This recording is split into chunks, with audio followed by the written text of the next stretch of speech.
Bitch.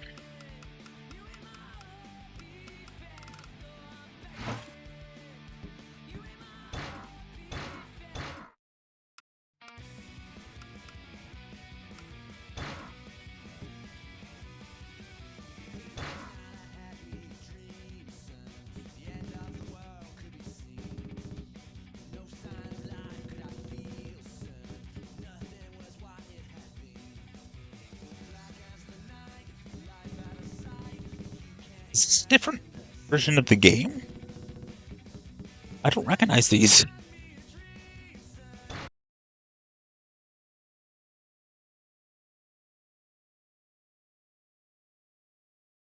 Oh, now I recognize it, yeah.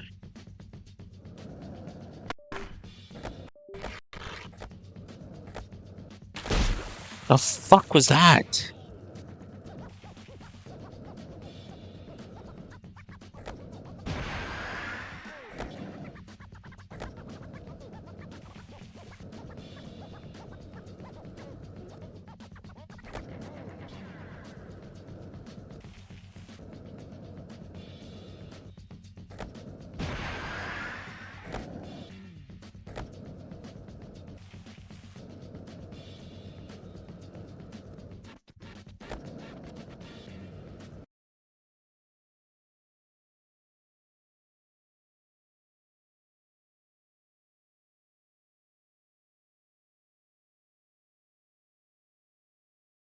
What's wrong with this shit?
Fucking, this is what was.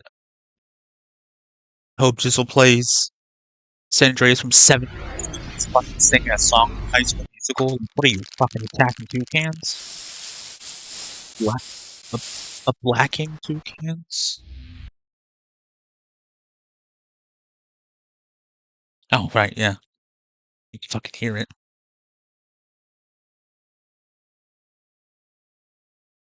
Soaring, flying.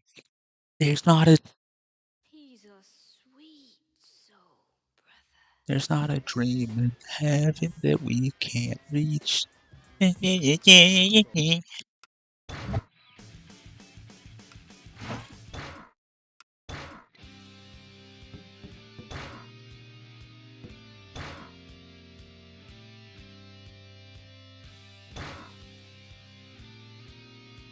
be nice it'd be cool if I could put my actual memory cards into this. Is the fucking controller gonna glitch out and unplug itself again? When it was literally still plugged into the freaking computer?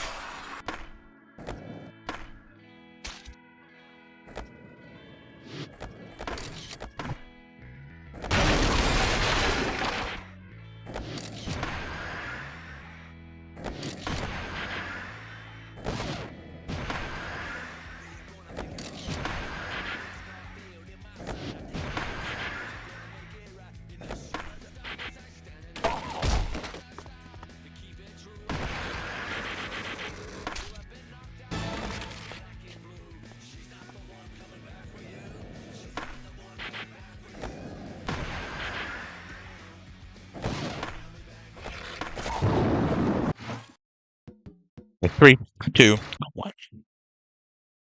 Hello, everybody. Anti-HyperLink here. Welcome back to Let's Play Tony Hawk's Underground Chill.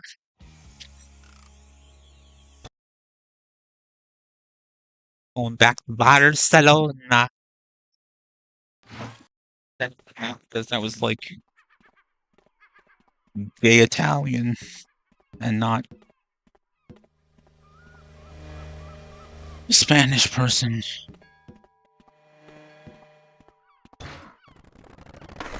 Fucking Ronnie Mullen. Fuck Ronnie. I have no reason to hate Ronnie Mullen.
Stopping on Dreamlike, anyone who wants to demonetize, well, future demonetize my video because of the songs that are in it. Like, I'm obviously cross-promoting the shit, you know? I ain't jacking no tunes, I was cross-promoting the shit, brother.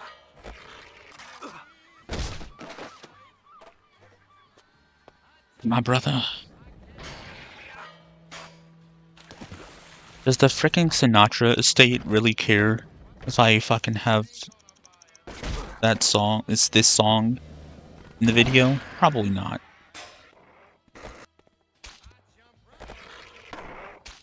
For some reason, all the rappers care. Or their record companies care. They might not themselves care. There is a particular rapper who I've gotten flagged for copy, like a flag, not a strike, not an actual strike on my channel, but like a claim. The same song twice from, was it first game or from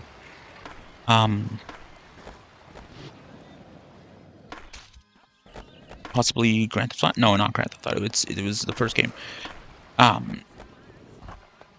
And twice I appealed it and said the same thing. Like it's a fucking old song. This is from 2003. Like, I'm not claiming it as my own.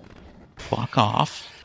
Like that you shouldn't be able to just be like, oh, you can't make money off this whole video when your song is a small portion of it.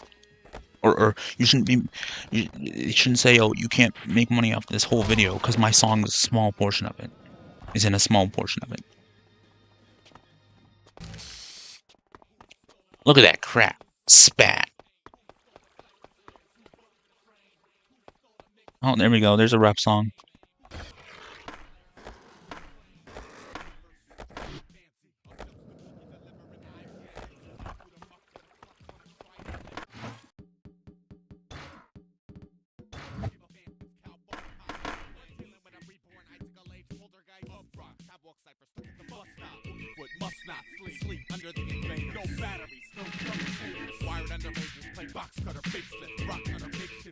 And you can't see what I'm doing.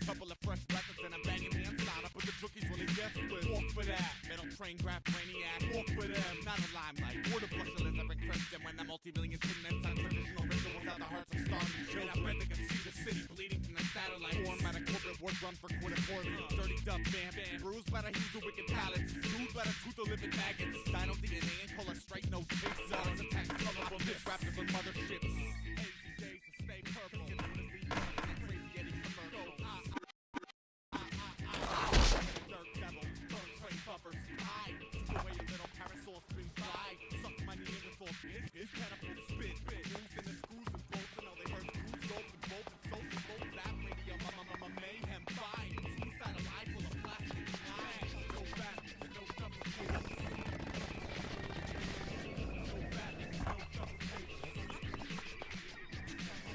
I'm not resetting the fucking thing. Where's the third one that I did?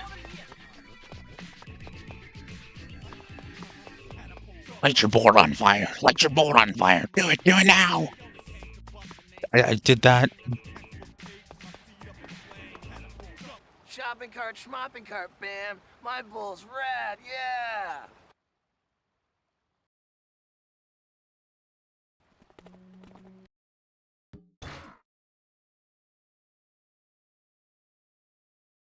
What a jackass. Because he's Steve-O. That joke does make sense, right?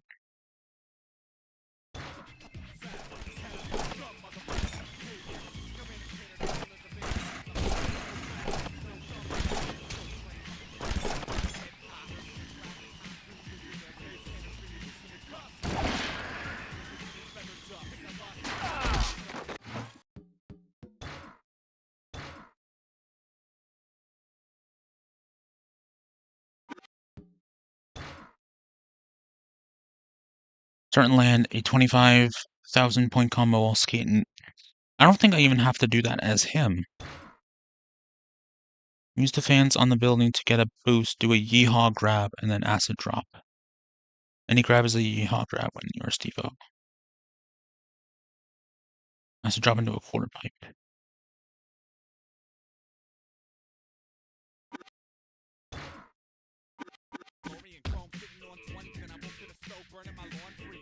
So, yeah.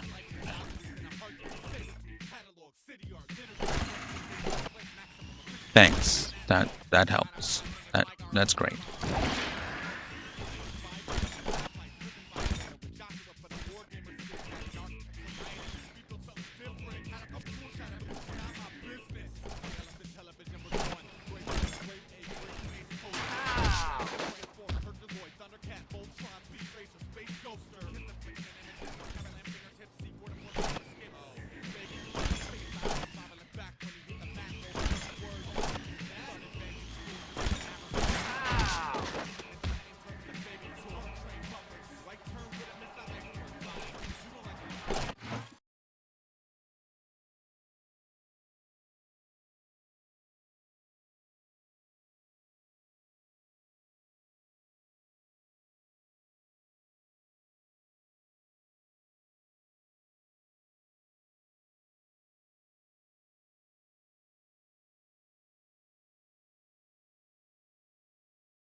Oh, there's another one over there that I tagged over. Okay. And you're all caught up. The first little bit of this video was involved. Did you even see the frickin' free skate part? Where I went back in the game and I was skating in England? Probably not.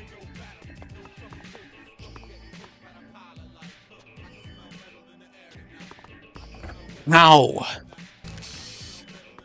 No!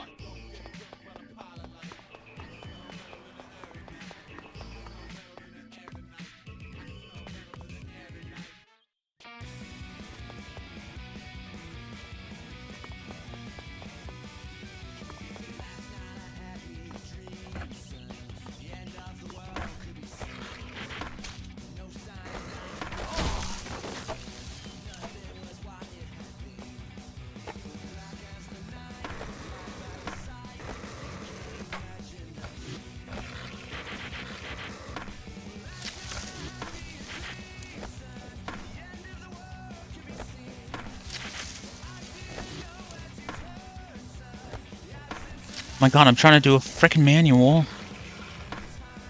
Out of bounds.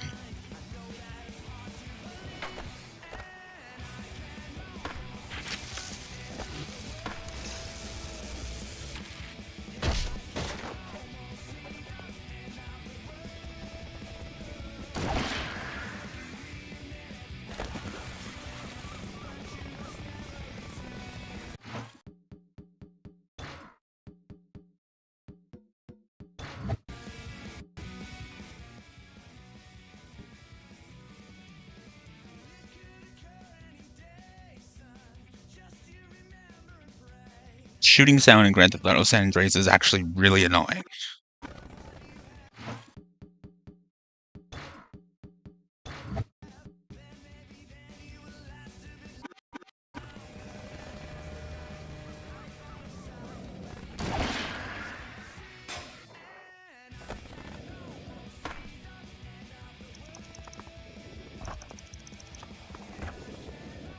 Man, if you thought what I was riding last night was gnarly, check this thing out. It's killing me.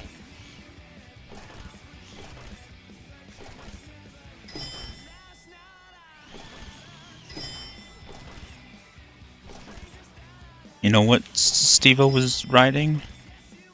Your mom. It's so original. Oh god.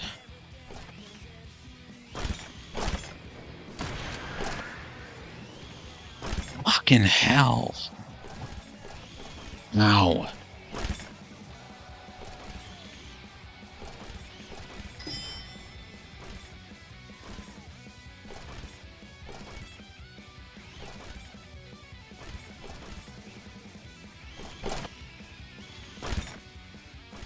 Ow. Fucking Christ.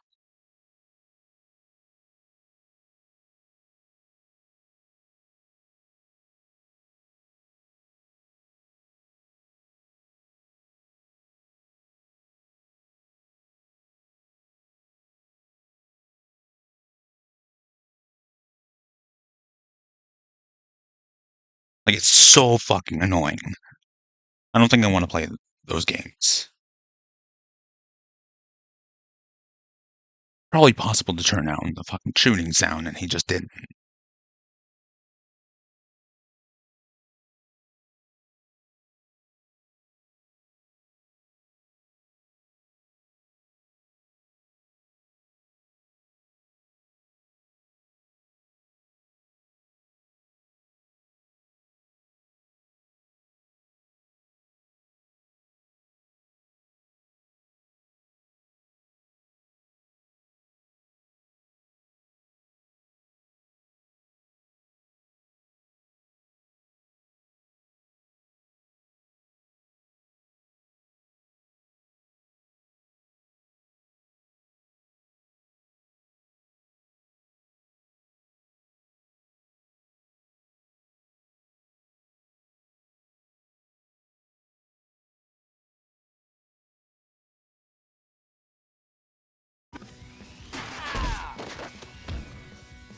Ow!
I really don't know how I'm supposed to do this.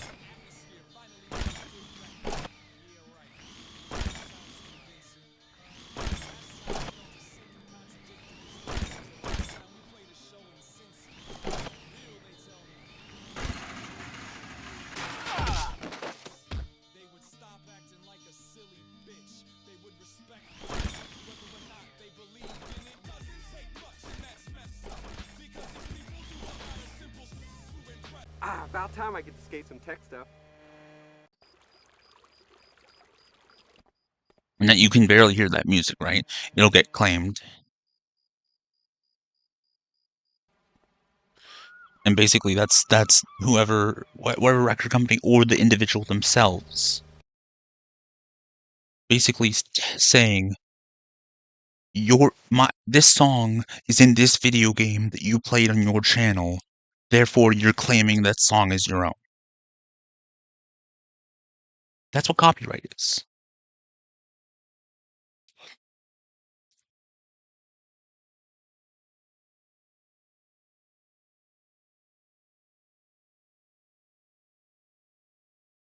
Copyright infringement is me taking one of these songs, uploading it to my YouTube channel or something, and saying, this is my song. That's what that is. If I play it, like, if people are able to make money off of playing a video game, then why are they not able to make money off of playing a video game that has a certain song in it? Like if, or just uploading a song to your channel. You're not claiming the video game as your own? Like, okay, maybe it's because it's gameplay, so it's transformative or something.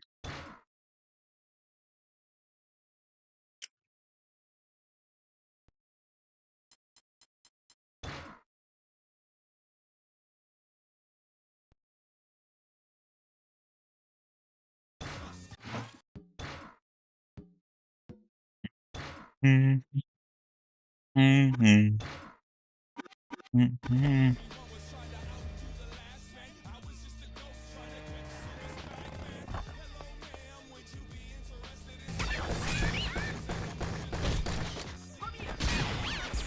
That's it?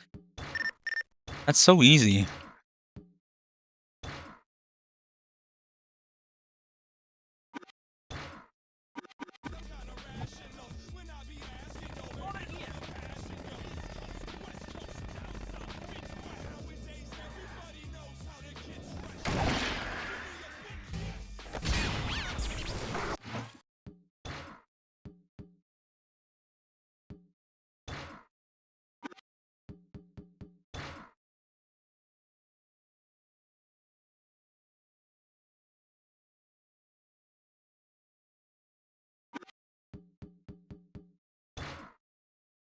Rank frame transfer from one of the side of the guild mark together if you want. Okay.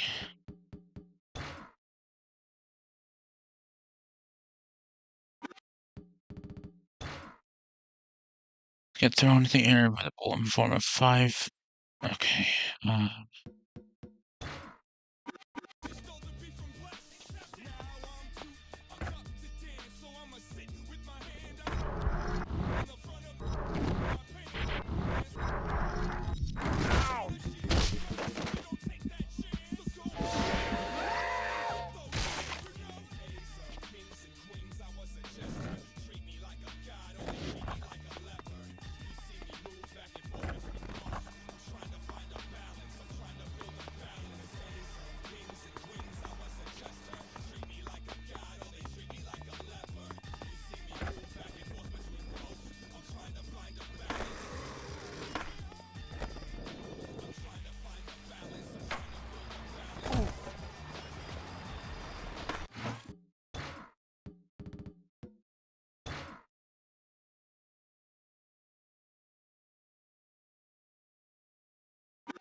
Are you fucking kidding me right now?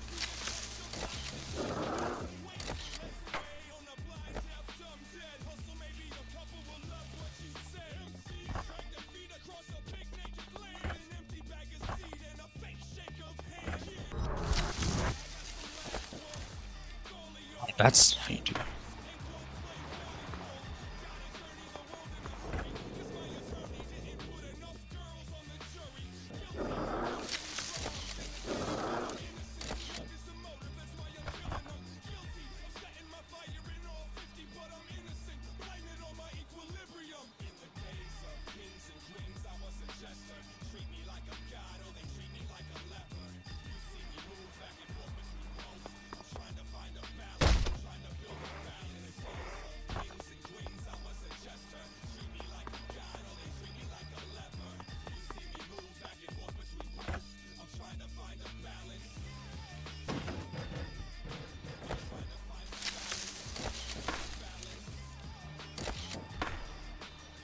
Yeah, that's not gonna happen.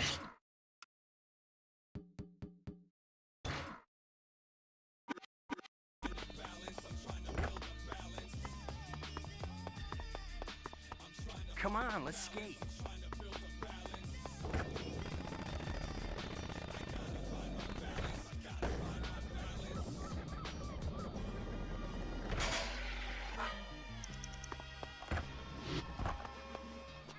Say there, sailor. Come here. Arr, can you help me out? Me boat is stuck.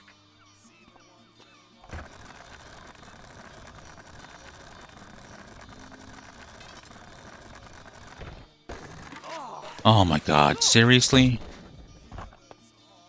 Hey, try grinding the chain rails in front of the train station across the street. Then continue on and see if you can finish the combo.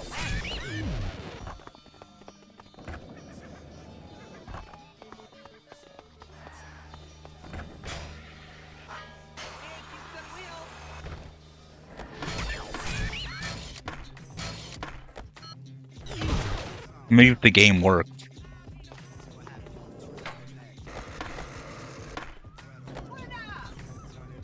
Not bad, not bad. You just told me what you're about to tell me.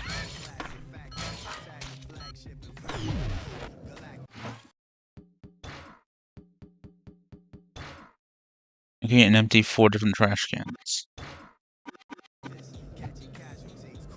Okay.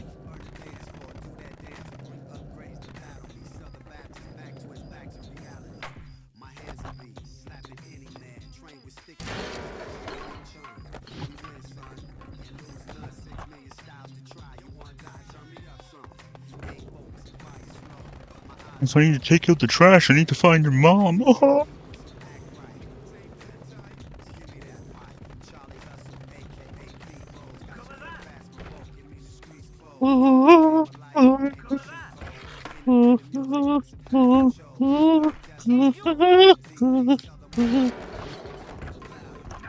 that was horrible. Hey, you. Oh, Toro, Toro. Hey, here's a tomato. Hey, mío, you the bomb.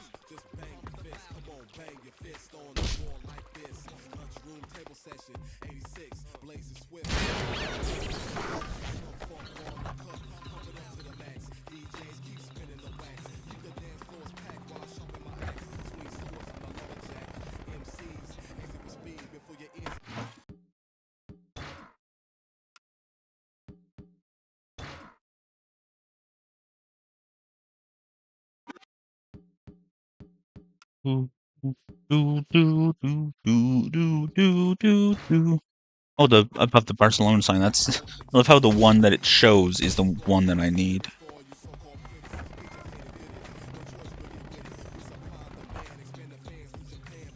Where is that Barcelona sign?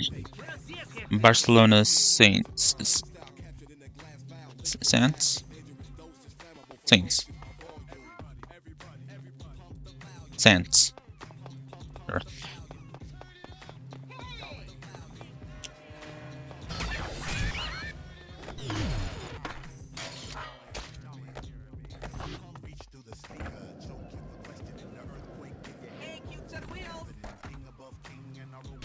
Did he call me cute?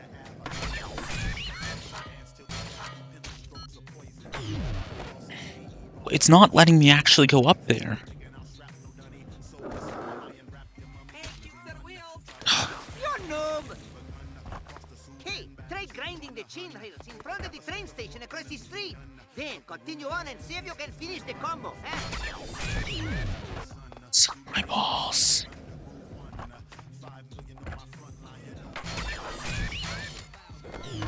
Oh, suck my balls. That was horrible. Hey, come here, I want to talk to you.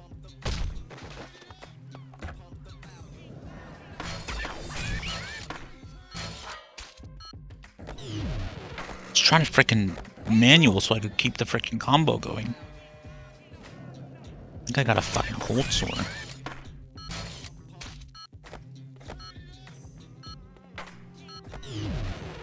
Sucks. Oh, sock on my cock, lick the shaft and the crack. La da da da. Something, something, something shit. Obviously that was a parody, but then I'm saying something, something as if I don't remember the words of the American national anthem. What was that fucking app where you could, like, have it, like... Oh, wow, I didn't even realize that's all you did.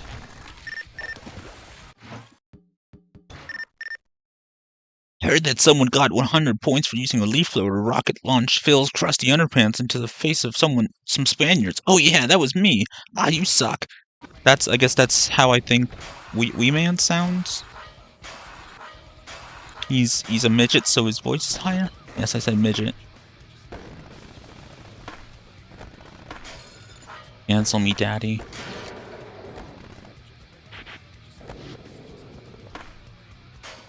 Dwarf.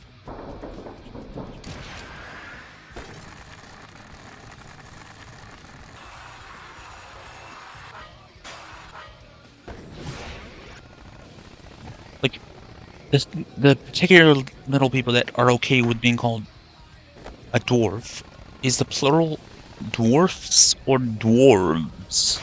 Because the way I would see it, and I'm not a dwarf, but dwarfs is people with little people, and dwarves are dwarves.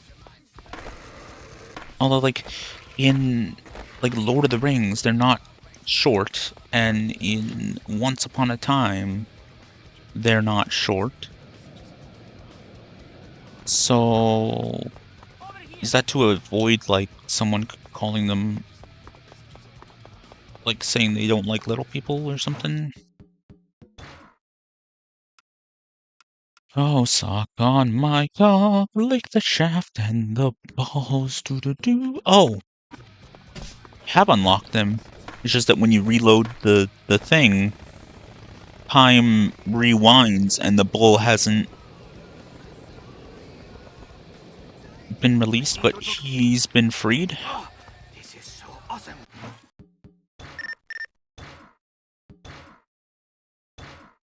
Start at the top of the building and grind down the entire La Pedrala spiral rail. I probably said that Spanish word, the Spanish, better than I said spiral. La Pedrala, La Pedrala spiral rail. That's a lot of R's in one sentence, like in one go. La Pedrala, La Pedrala, La Per, La Per, oh, Per, not prayer. La Pedrera spiral rail. There. Ow!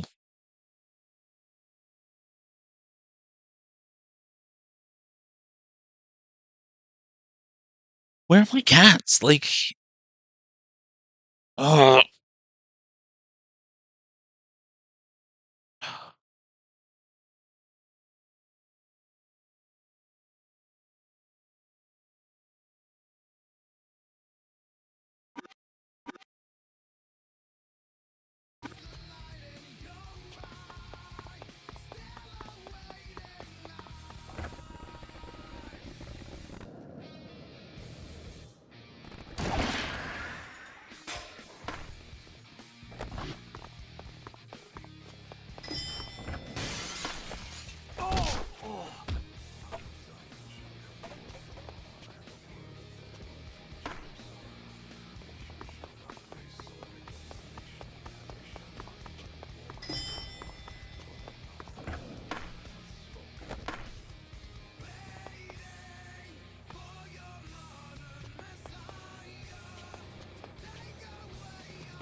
Oh, but the good thing about, really, let's finish setting up. I don't need to fucking add all these other apps. Device setup. I got this fucking computer like fucking 2 years ago. Actually, no, I didn't. I got it a year ago? I don't know.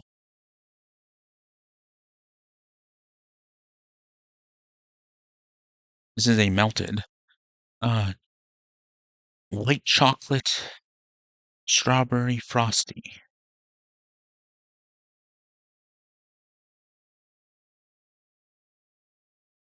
from Wendy's.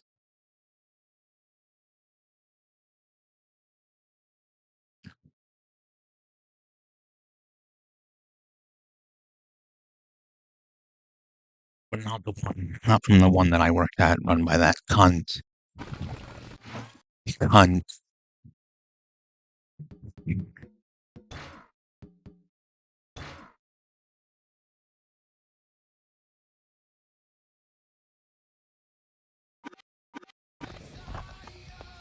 Buenos días, jefe. Back off. Hey, here's some tomatoes. He told me to go over there and then I said back off. What are you, a woman?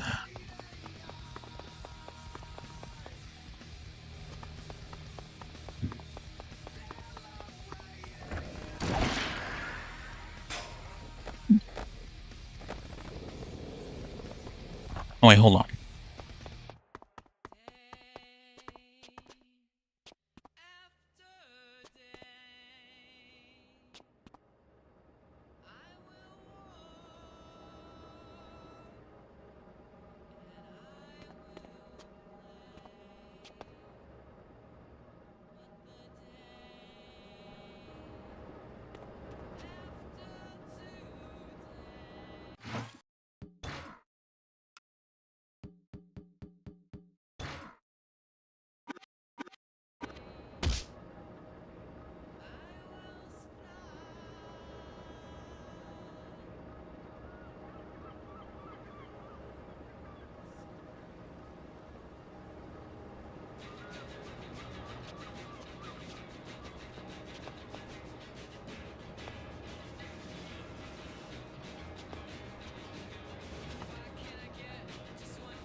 Please stay in the play area. What am I, a child? What is this, McDonald's?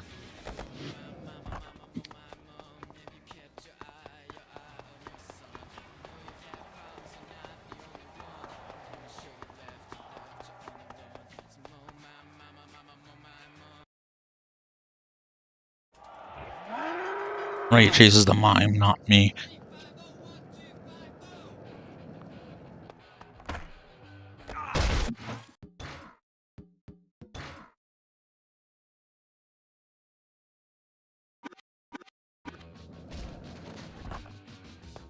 Where's the poop? Where's the poop? Where's the poop?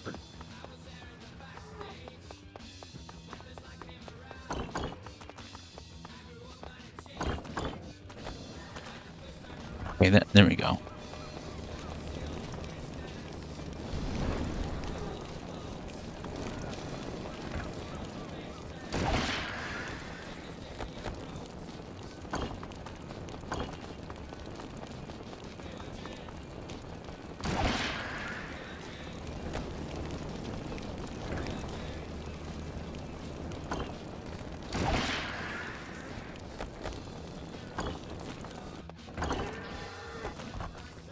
Where is the bull?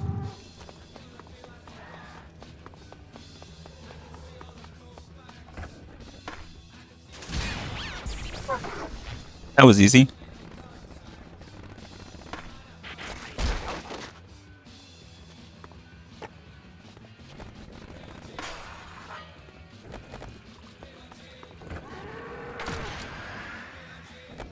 Oh, hold on. Oh, okay. Well, that helped with that. Cool. Hey, cute set of wheels. Hey, try grinding the chain rails in front of the train Did they station say across the cute set of street. wheels? Then continue on and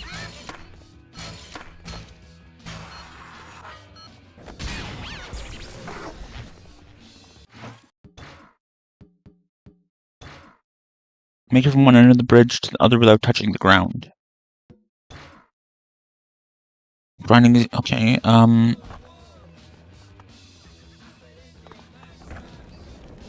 Does this count? Okay, hold on. It means this.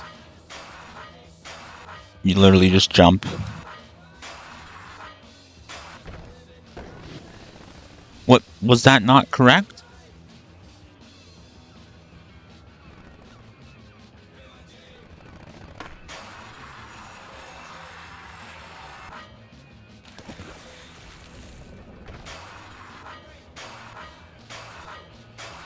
This is the bridge. This is the bridge right here. This is not. Like, this is not the bridge. This is the bridge. So if I start here... Yeah, no, I failed. I failed this city. Focus combos. Get focused and then perform 3 different 2,500 point combos.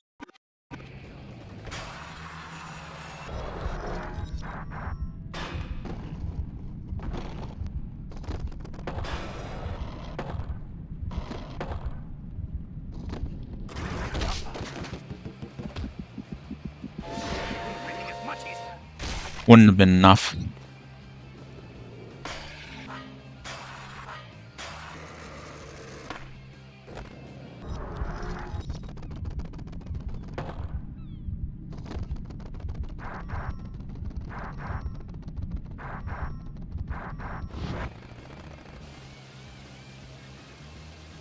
Ah. 3. It means at least 2,500, right? And not exactly 2,500?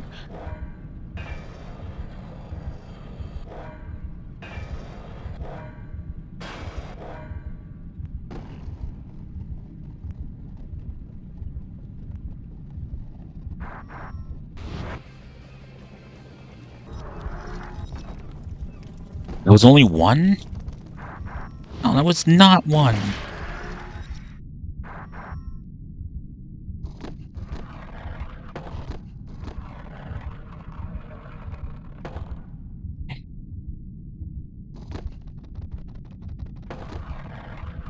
First one was 7,600 or something.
Holy, holy, holy, holy, holy, holy. Okay, so it is working. The mic's not too loud. Holy, holy, holy.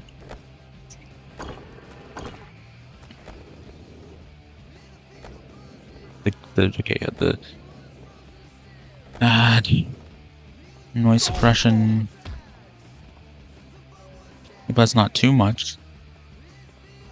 Well, that sounds alright. There's no one here to fucking tell me if it sounds alright. And if adding the noise suppression fucked something up, then it's not my fault. It's your fault for not being here. Come on, let's skate.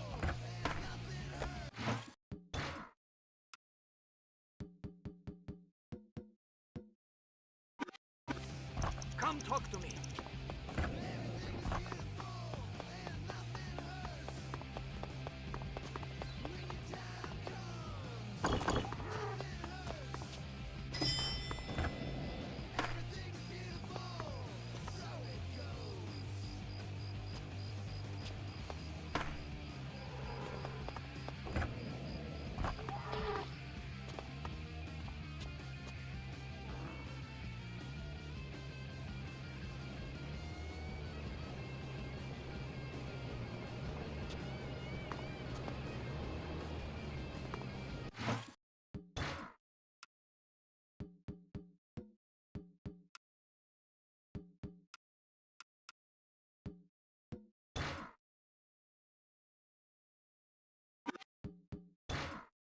How do you get him up there?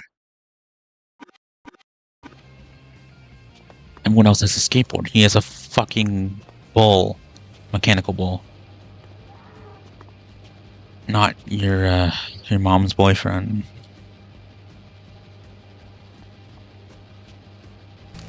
Your married mom's boyfriend.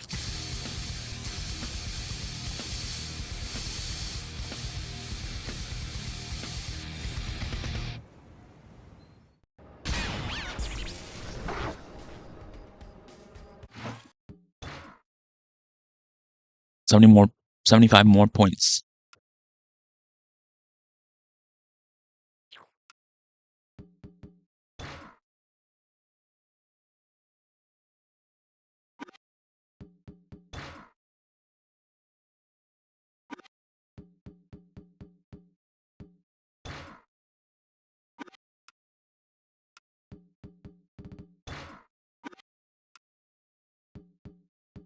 Don't touch the ground. Make your own phoenix.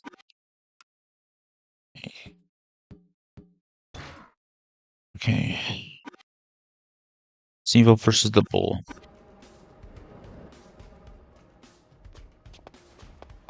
Right on his legs. He didn't shatter every bone in his fucking legs. Yeah, finally something I get to hit.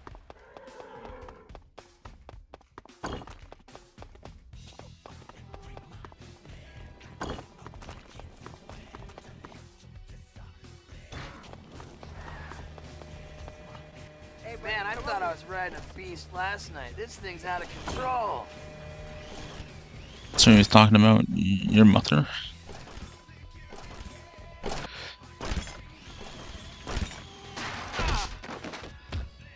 Okay, so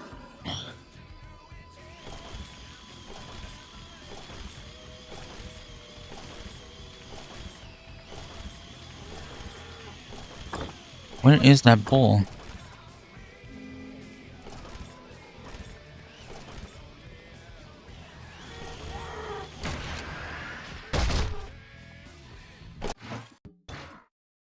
It's go head to head and see who backs down first. Get as much speed as you can. Okay.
What is the direction that the ball fucking goes in?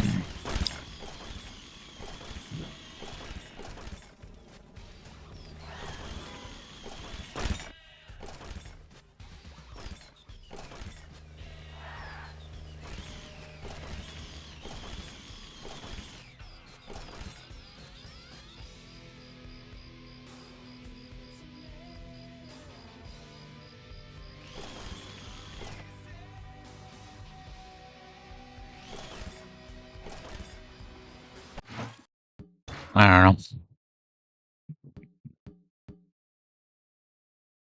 Do this. Personal experience for some great skate spots. Flip and flip trick at each of the links front land. Check off the table with a station sense. Station.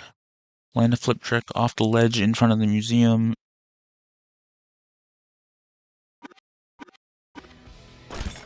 I'm just gonna be me. Oh, can you fucking turn around there, Steve-O? I'm the one.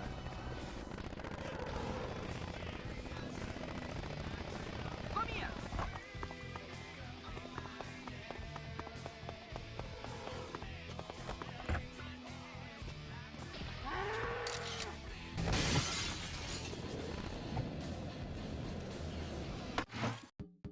What's the second one? The ledge in front of the museum?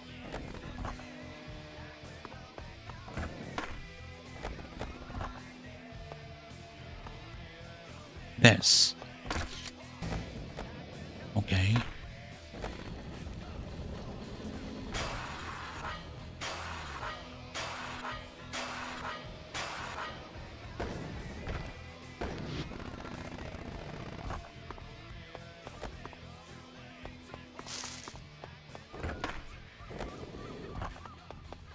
Ow.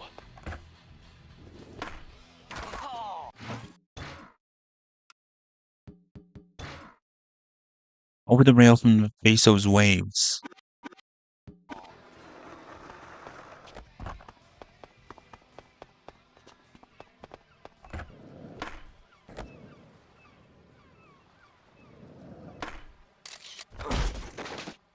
Excuse me?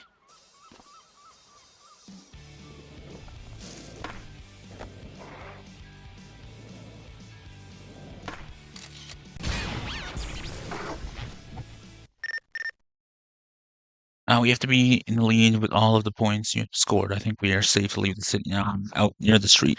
So come and see me and we'll tally up the points. Let's go now.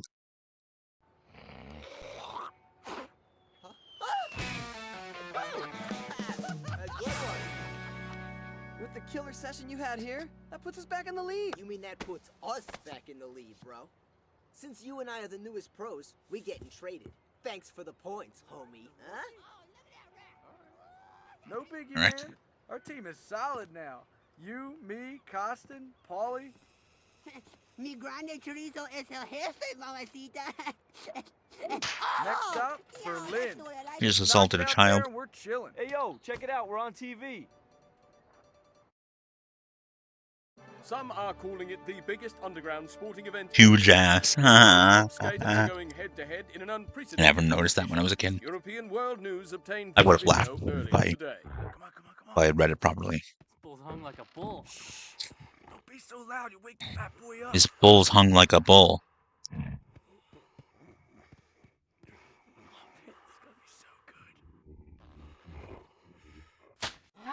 Just spawn there, like. It's like the word's out, boys. This thing is no longer just between us. We have any chance of shaking this buzz.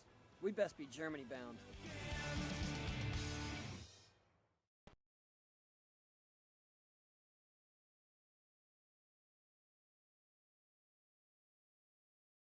All right, Berlin.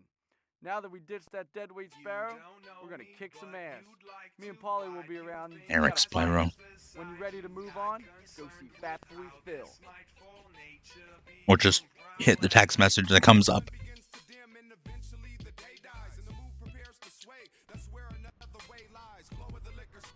Set the scene for no rights. Let's convene, discuss the scheme, and hope it flows how we dream.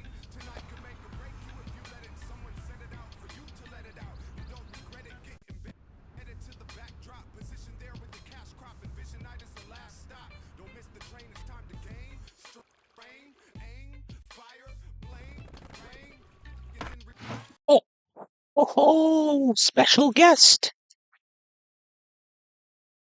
Hello. Hey, baby. Come here.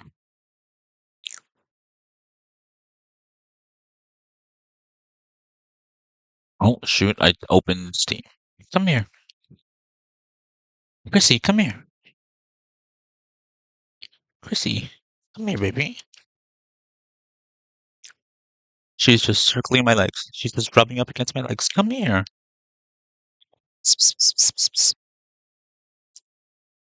No, baby, don't touch that. Hey, no, no, no, no. You don't want to. That's just like some kind of fluff shit. I don't know. Come here. No.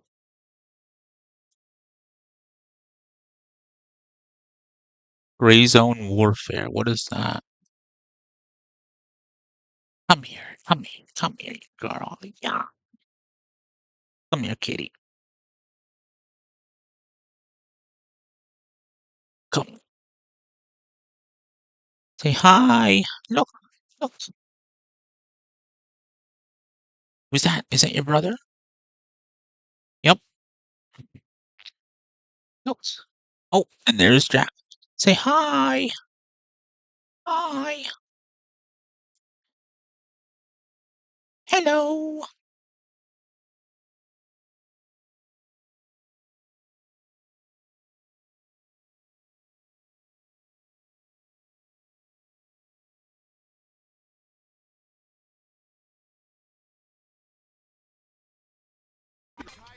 Hey, Jack.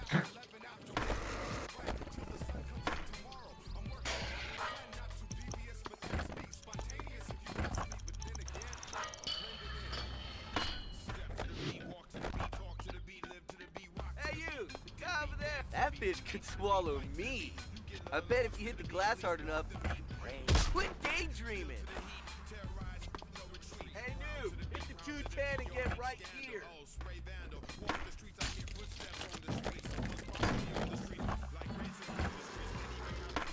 Hey, soggy ass! Hey, noob! Hit the 210 and get right here. Dude, I know. And now Wee Man is dead.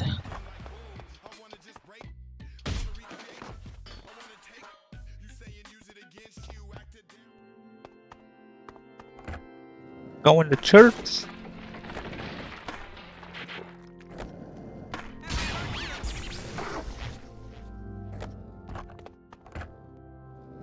Hey!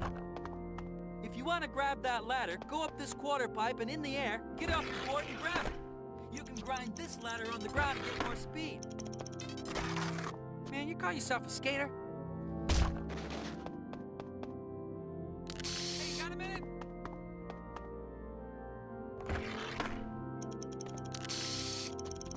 That was clean. Try to tag Jesus.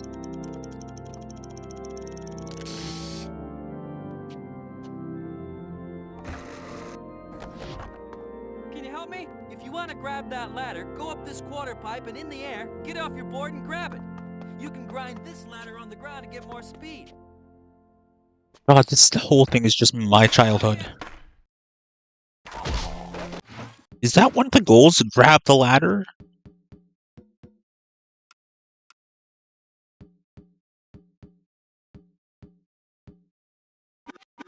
Man, that was terrible. Fuck off. Minute 4. I want to keep going, so it's going to be a longer episode. You're welcome. Hey!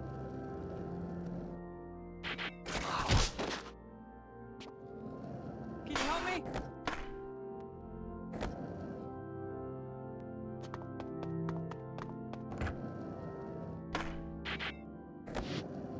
Hey, got a minute? One of 3 teams stunned. Hey, hold up, you!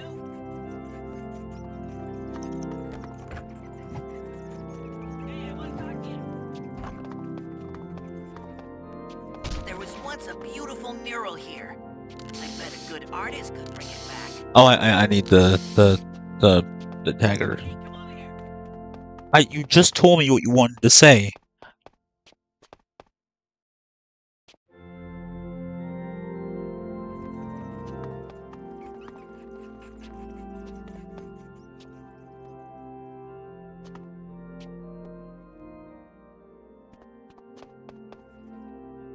God damn it.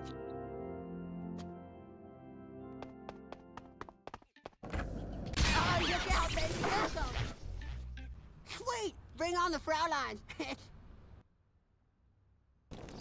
To a wheelie combo, scale on wheels, team challenge. Yes.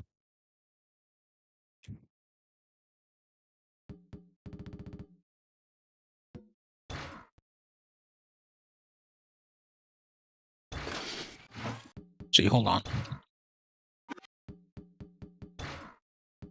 I'm gonna forget where I saved, so I'm gonna go like this. Oh no, never mind it. It does it by the dates. Okay. Okay, learn combo, wheelie combo, score with Polly in the wheelchair. Been around for 3 years now, there's a thunderstorm inside. Won't go away. Now it won't go away. That's why they call it union.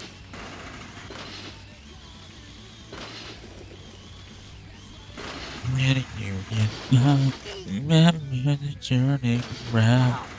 It's on, I'll be leaving now. I can't. The person that.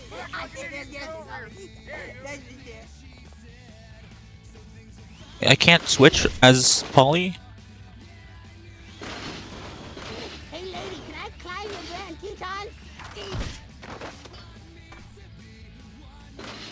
Good job. That's crazy. Good. Yeah, sometimes I can't tell because the face they make very similar. These stairs would be a good place to start a line.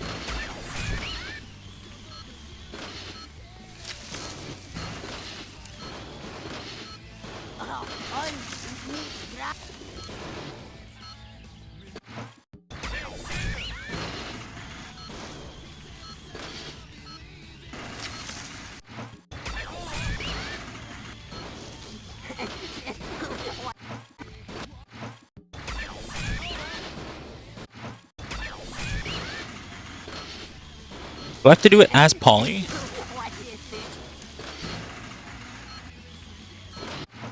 Shit balls.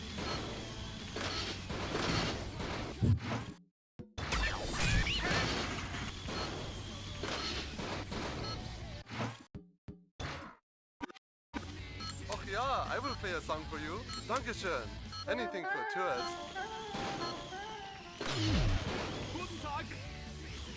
I'm the one.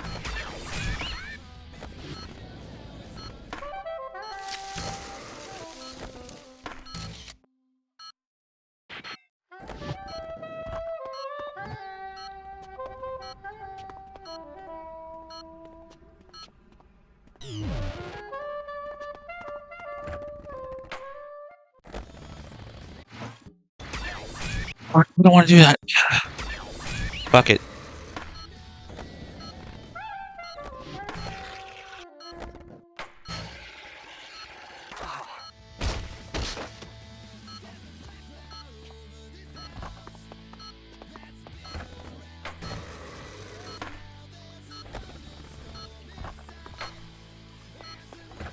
Dude.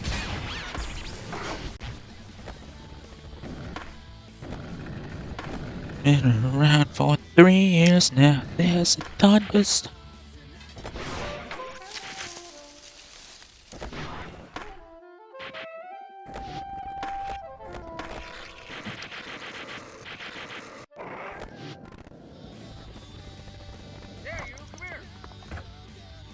Hell yeah, time to shred it up.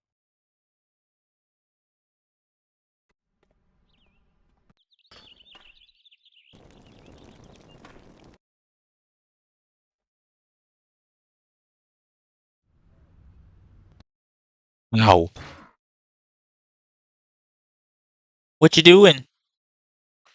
What you doing there, loaf of bread? It's a loaf of bread over here, and I want a slice. Want a slice of that, kitty? That sounds a little Shane Dawson-y.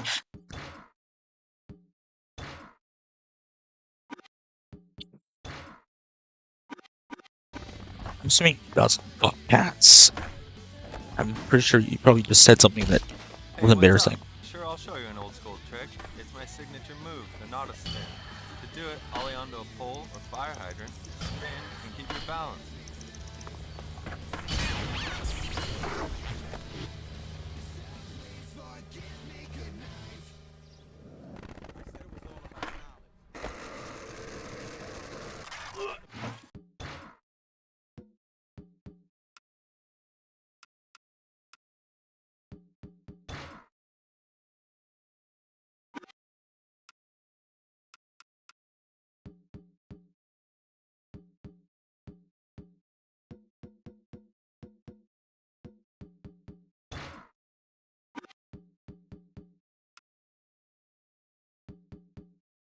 Hold.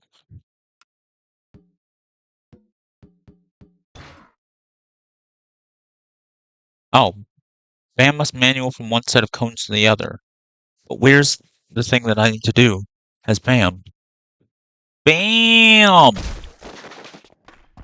Right? What? Why is there like a fucking tower that looks like that in like several major cities on this planet? There's the CN Tower, there's that, and then there's the one in Seattle. Thanks.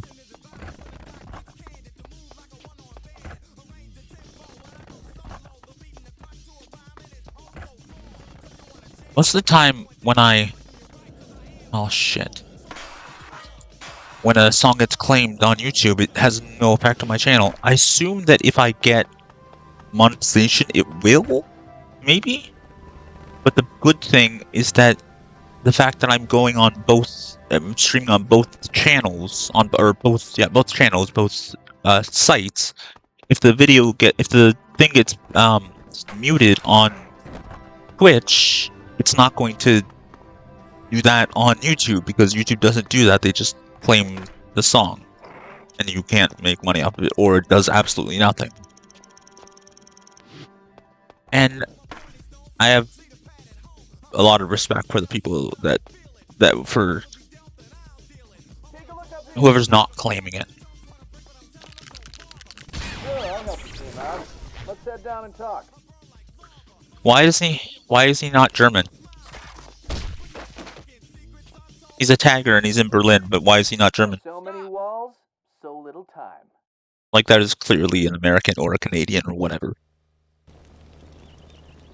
Oh, he's got the spat. Oh, no shit, yeah. Tagger skills, it's all tagging. Tagged your mom!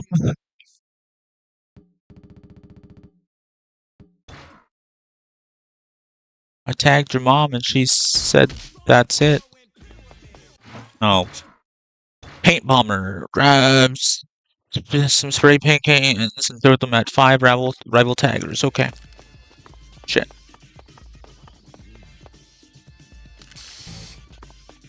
Look at that crap. Spat. Someone should do us a favor. Do the thing right over it. Tag over it.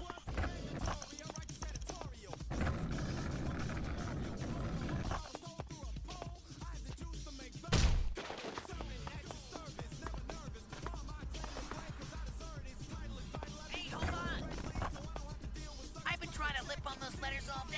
Maybe you can do it.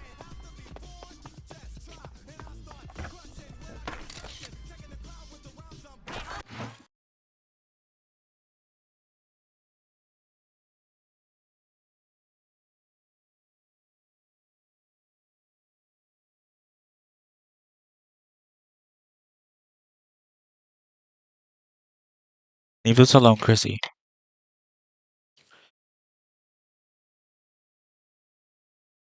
Oh, no.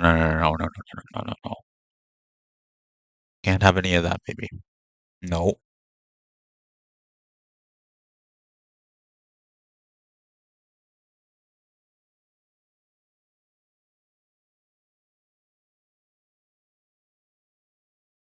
Where's the thing?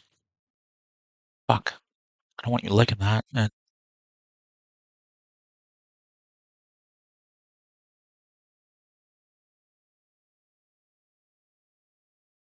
Crazy motherfucker named Ice Cube in a gang called Niggas with Attitudes. Ow! Ow! No.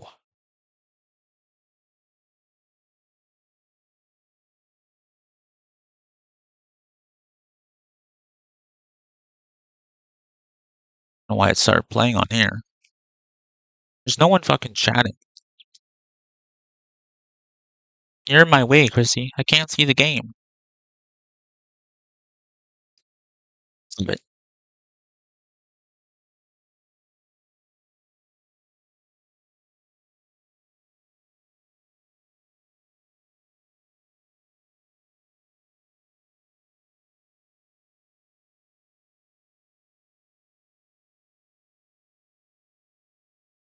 hey, no. No.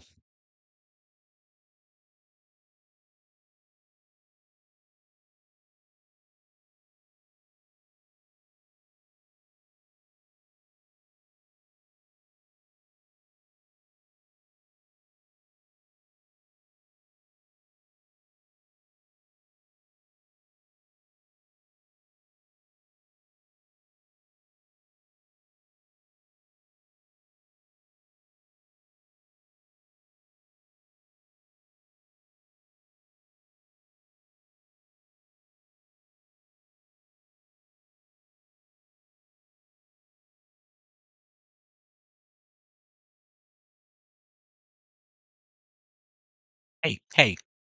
Whirlwind pyramid, pyramid.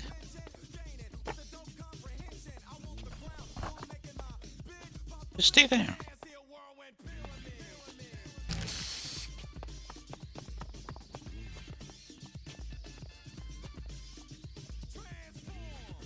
You watching me now?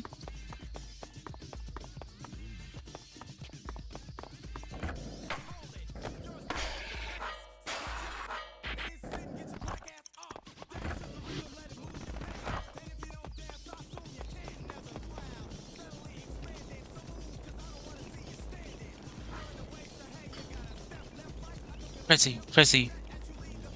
Chrissy.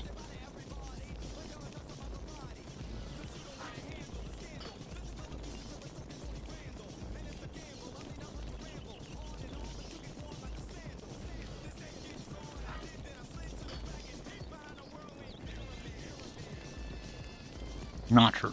You.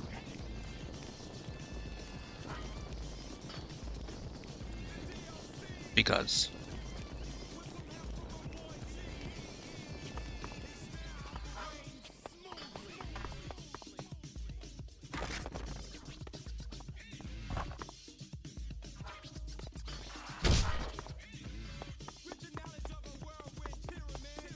That was 3, not 2.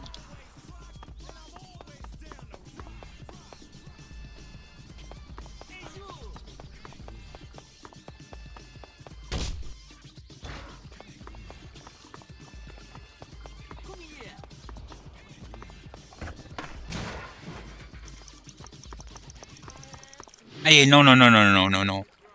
What are you doing?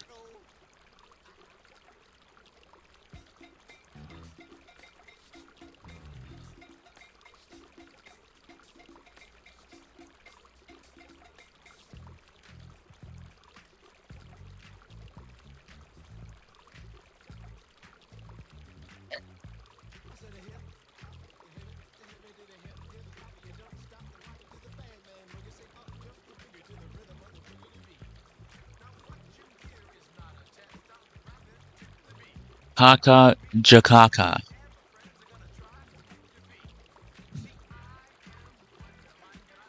That's an actual name, right? Or is it Yakaka?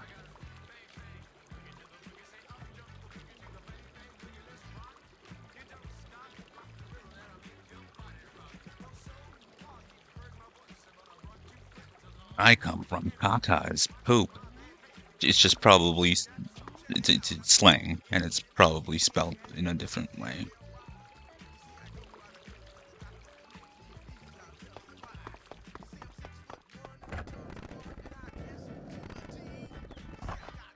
assuming that's not an English like name, I would say like if you had grown up in like this country where I am, or like the US, you probably would have been made fun of for that. Fine, go away.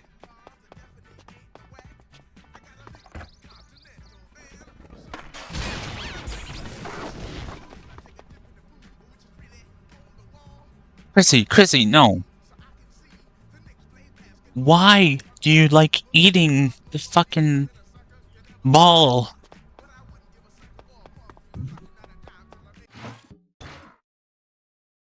Paint bomber, I've already swear it was 3. I don't know where that is. Tag the billboard. Graffiti tag break-in and mark up the mural. The mural. Tony Hawk Pro Skater 4 is pretty good too. Yeah, it was this game and that game that were my childhood Tony Hawk games. I think I had the 3rd game and then one of my brothers got rid of it or whatever. Because the GameCube was my brother Tim's, and then thankfully the Wii was mine and played GameCube games, so whichever games he let me keep. I assume that would be then, like, the Wii was already out, so he let me keep certain games.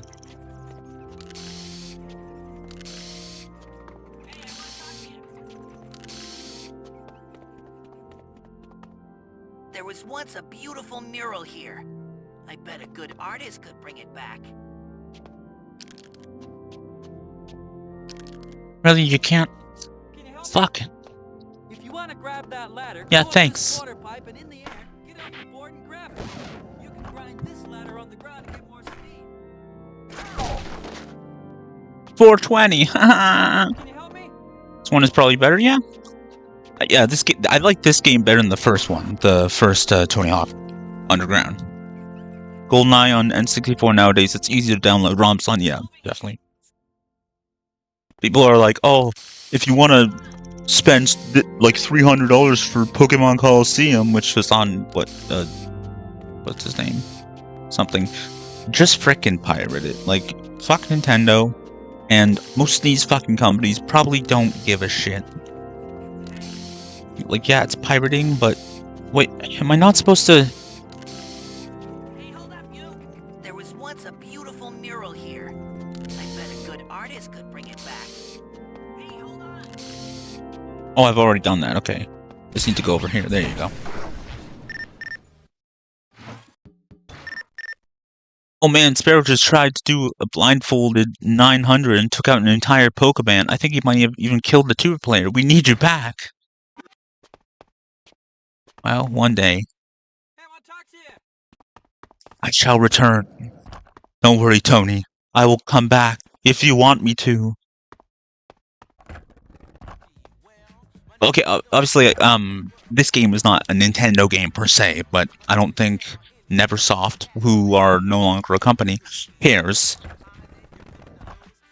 Nintendo seems to care. Like, even though they're not making money off the game. They seem to care if you play their games without paying for it. Like, they would rather you go to a used game store and spend like what hundreds. Like, if I wanted to, I have a copy of Fire Red, which I think is a bootleg copy. My mom bought it when I was in high school from Amazon, and I'm pretty sure Amazon was like more like eBay back then, where it was just people selling things. Like, it was. People do sell things on Amazon, but I don't know, it was different. I got Fire Red and Sapphire, and they're just not. I don't think either of them are a true copy of those games. But oh shit. Fire Red. If I wanted to buy Fire Red, like an actual copy of that game, I would have to spend a lot of money. At least at a game store near me that sells old games. But I could go on a website, download the ROM, which I already have a ROM of it, and play it on my phone or on my computer for $0. and they have yet to put the Pokemon games on the NSO, and I guarantee the reason that they are doing all that is not because they want people to experience old games, it's so that people don't pirate them, because people can experience them by downloading them from the internet. There's a lot of people who don't want to do that because it's wrong. Well, considering a lot of Nintendo's behavior lately, I really don't give a shit. They shut down the Nintendo Switch emulator, and apparently it was not true that Yuzu was keeping. No, they were keeping. No, apparently they were keeping like mods for Tears of the Kingdom behind a paywall on their Patreon, and I think that was true, but it wasn't before the game came out. Something like that. So one of the rumors was false, but they still kind of did a shitty thing. But people have branches of it or forks of it. Oh, a new person, Smoke. Oh, hello. Ah, good. 2 people watching me. I've been streaming for a little while, and this is like a I do like these as Let's Plays, so it's less of a stream and more of I'm just, instead of recording it and just talking to myself, I'm recording it and talking to a live stream audience. Most of the time, there's no one there, but it makes me feel less weird. I mean, I've done lots of Let's Plays where I just recorded it, but one time at some point I figured this will kill 2 birds with 1 stone. It's Tony Hawk Underground 2. Tony Hawk's Underground 2. Obsessive. His Underground. But see, I feel like this game fits that title more than the first game, because the first game was you're a character who becomes pro, and then his friend betrays him, and then Tony Hawk is there at some point. Whereas this one is you're literally like going on a tour with Tony Hawk and Bam Margera and a bunch of other pros, and then also Eric Sparrow. And I'm pretty sure you're supposed to be the character from the first game, because at the beginning of the game, your character is skating in New Jersey, which is from the first game.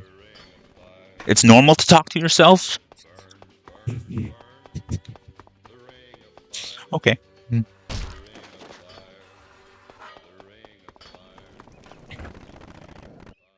It just kills 2 birds with 1 stone. I had recorded or streamed a lot of things on before I had this gaming laptop that I have. It was a period where I was unable to use my capture card to capture like console games, and I couldn't really. I didn't have a computer. The computer that I had that wasn't for my college program was like breaking, and I didn't really want to use the college one because I didn't want to fuck anything up, and it wasn't. I don't think it was really good for that. So I used my old Android phone. That's 2 phones ago, because Androids are really fucking powerful. So I was streaming on Twitch on a freaking tiny Android for a while. I'm still editing those vlogs. Those videos, but a lot of the editing delay is because I have chronic pain. Now I have cancer. I had chronic pain from my neurofibromatosis type 1. Like, my body, like, the tumors shocked me, and I was depressed, and also working, college, depression, and also just like laziness and procrastinating.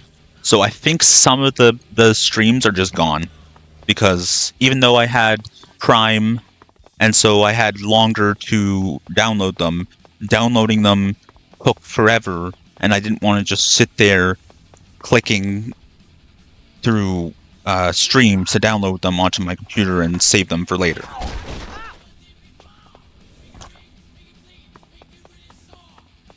So there might be some missing episodes of some Let's Play, either Batman or like Batman Arkham Asylum. I don't know which ones. I'll get to that eventually. I've been editing recently. Not like I don't edit something every day.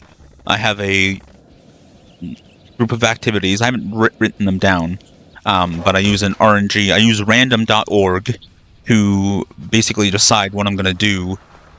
I used to just do whatever I wanted, like just would stream all day.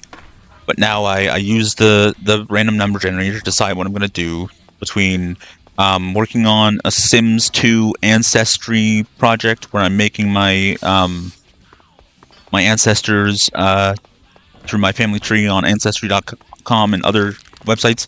Well, using the at least the information that the ancestors that I can get names for, and some of them have either paintings or photos. Creating a map was fun on Tony Hawk 4, but I wasn't that good at it.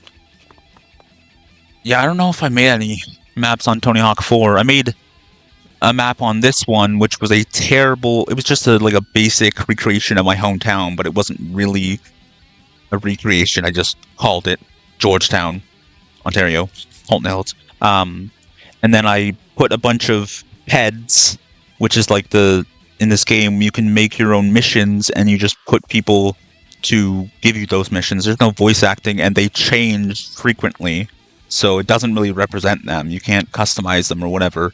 If they made a new game of like that, like a new Tony Hawk Underground game, or they remade this game, something like that, nowadays you'd probably be able to choose their voice, customize them fully, maybe. I would love a game like that. But I put a bunch of people that I knew from school into the town and like had them give me certain missions. Like it's not as extravagant as these missions. It's like skate letters, combo letters, do a certain combo, do a certain high score, whatever, like stuff like that. And then I would then go to a different pre-made map and continue to do that. So it's like I was going on tour. It was like this game, but with people I knew. What was I talking about? I interrupted myself by reading that. What was I saying? Fuck.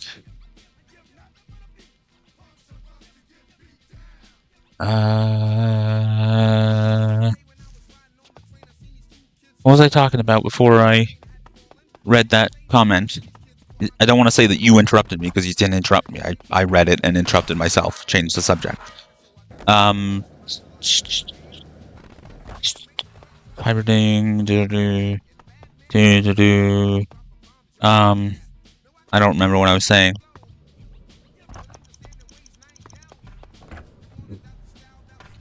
Did I finish saying that it's like a Let's Play episode? I'm just gonna keep going now that there's people here talking. But it'll just be a long episode. I split them up into I would split them up into 15-minute parts, and then someone complained, and even though I could just not care what that person thinks, I just started doing them as 30-minute parts, and I was concerned for my computer.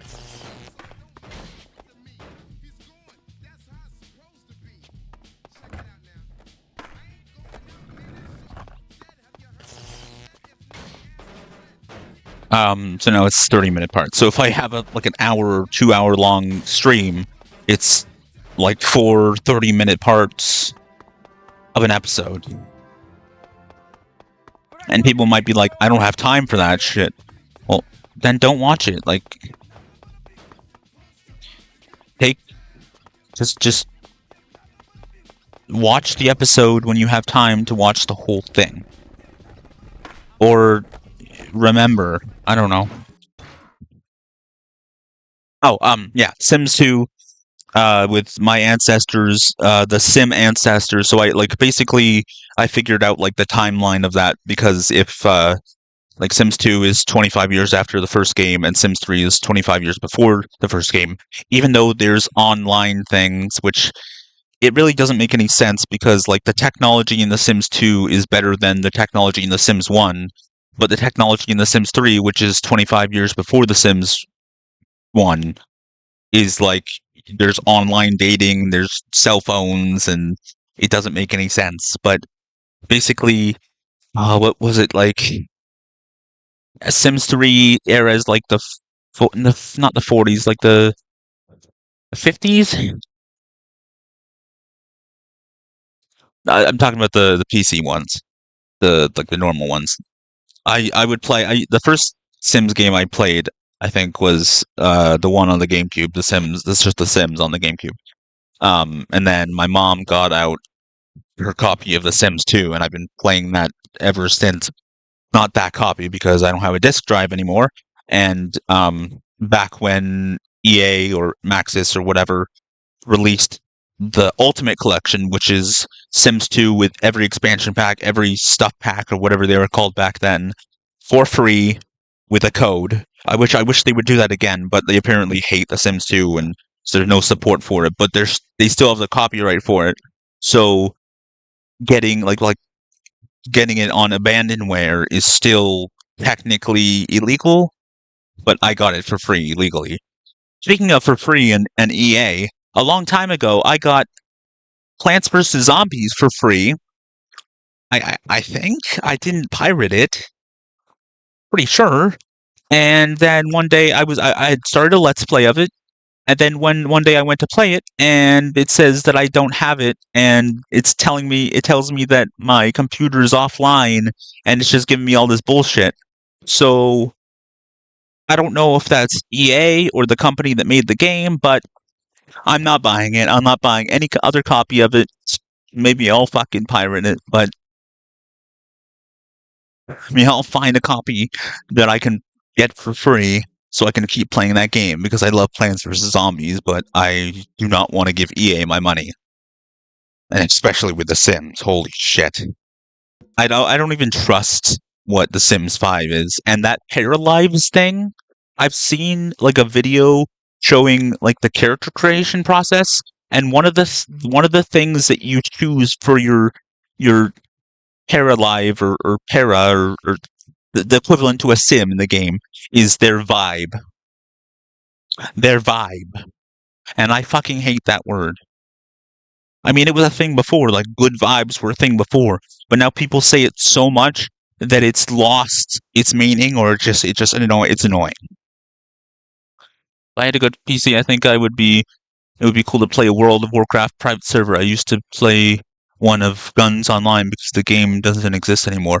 I went on World of Warcraft a long time ago, and I didn't want to play an elf because I just wanted to play a human because I have fictional characters. I'm a writer, and I wanted to play them in the game, like make accounts for them, or at least the archer Jason Forrest.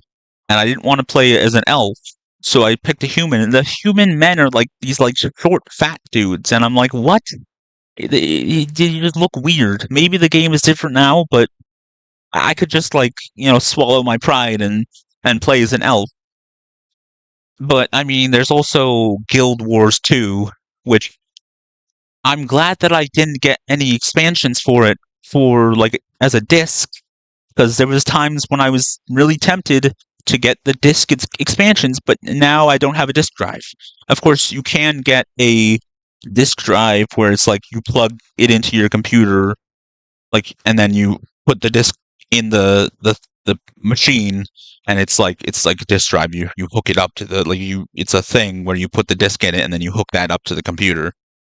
Although I don't know how safe that is, because if it comes out, like if you accidentally pull it out, doesn't that fuck your computer up? Like, I don't know how that works. I'm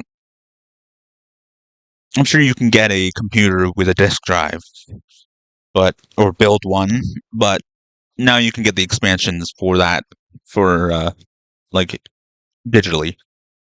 Guild Wars, I really want to go in and play that. Like, if that comes up on, okay. So what I did a long time ago, like I said that I had all the Twitch phone streams. Like, I'm still editing those. When I was able to record again with my capture card, I started playing games like that, or on the console, and then games on my computer, so emulated games and then PC games as well. And I took a list of the games that I was already playing at like later when I had already been doing that for a while, and then a bunch of games that I have like myself, like the actual copies of them, and then I've just kept on updating the list with games that I have on Steam, and then I go through a random the ones that I am playing, I would go through with the random number generator and put it in a schedule, and I've changed it a lot of times.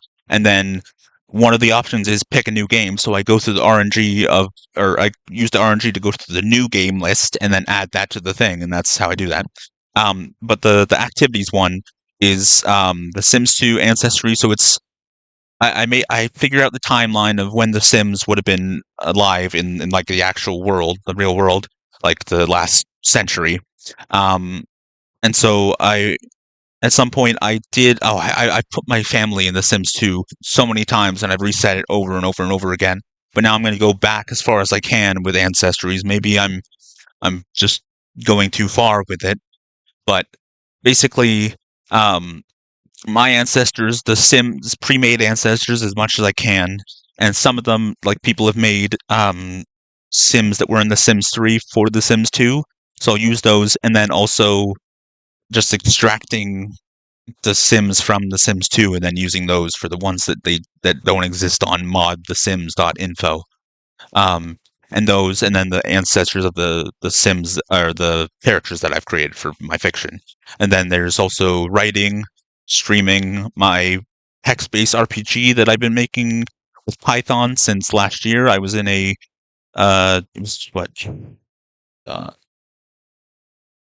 system, some networking, computer programming college program. And I dropped out of it because I had to have surgery to get a tumor from my neck removed, and then it escalated into the cancer coming from my spine, and so I just dropped out of college. But one of the classes was Python programming, and the fucking professor was kind of a dumbass. But after that, one of the final project was to make a game, so I made like the most basic RPG I could. I was having a little too much fun with it. And I was like, okay, I'm putting too much effort into this. I need to scale it down for this project. And I did. And then ever since then, I've been building on it and making it, doing the things that I wasn't allowed to do in that class, and like using more advanced techniques and more advanced coding. So that is also based on my writing. And then also Minecraft, putting my multiverse in Minecraft. That's what my writing is about. It's like a set of aliens that were. It's like ancient aliens, where all the gods of Earth were basically based on aliens that came down and were considered gods. But in this case, it's a group of like extraterrestrials with like superpowers that came down, and they had there's a whole civilization before the flood. I'm not religious, but there is geological evidence for a comet impact that could have caused a global flood. So I'm putting that as what actually happened. There was a global civilization before the flood. The gods, quote unquote, took off in their spaceships when the flood came. But then afterwards, people went around the world telling about these people, these gods, so to speak, and then different civilizations made their own versions of those, and what we have today, or in the past. And so then it's like in 1938 they came back because someone summoned them, but the universe or timeline where they weren't summoned, or the person failed to summon them, or like they were shot before they were summoned, or something like that, by their twin brother, his twin brother. That's like the real world, but basically like Marvel, DC, where it's the real world, or basically any fiction thing where it's the real world, but there's fictional characters in it, and obviously the fictional characters have ancestors. That's the thing, like, when you write fiction, it's the whole suspension of disbelief of, okay, this character now exists in this world that's like the real world, but they have parents, and then they have parents, and they have parents, and they have parents, and all those people going back to the beginning of time. Yes, the Sumerians exist in this world, and so like, how did that affect? They obviously were not significant people to change the course of history. But so originally I was having it split from the Roman Empire, where they came back during the height of the Roman Empire or just before it ended, and the lightning god kept it like the Roman Empire, and a different god made it more like Star Wars, where it's sort of Roman and medieval. So it's Roman and medieval on one Earth, and so fantasy on one Earth, sci fantasy on the other. But I was like, that's way too much alternate history, so I made it 1938 on the day that Superman, the first Superman comic, came out, or maybe May 13th of that year, 1938. And so they changed history by stopping World War II. Fortunately, there are things that happened before 1939 that they wouldn't have stopped, but they killed Hitler and whoever else and stopped that whole thing. But a war between these aliens replaced World War II in my fiction, and so then the timeline split again, where the two leaders of the Civil War sides ruled the world, one being malicious and the other being like benevolent, where the people of Earth looked up to him and they like kind of voted him in, and they wanted him to rule them. And that's the futuristic world. However, I was doing it like that, like Enlil and Enki, or Yahweh and Satan, but really the other way around, because it's like the lightning god is the bad guy and the water god is the good guy. So it's not really the Judeo-Christian stuff. I'm gonna have to focus on, like, I'm gonna have to do something with that, but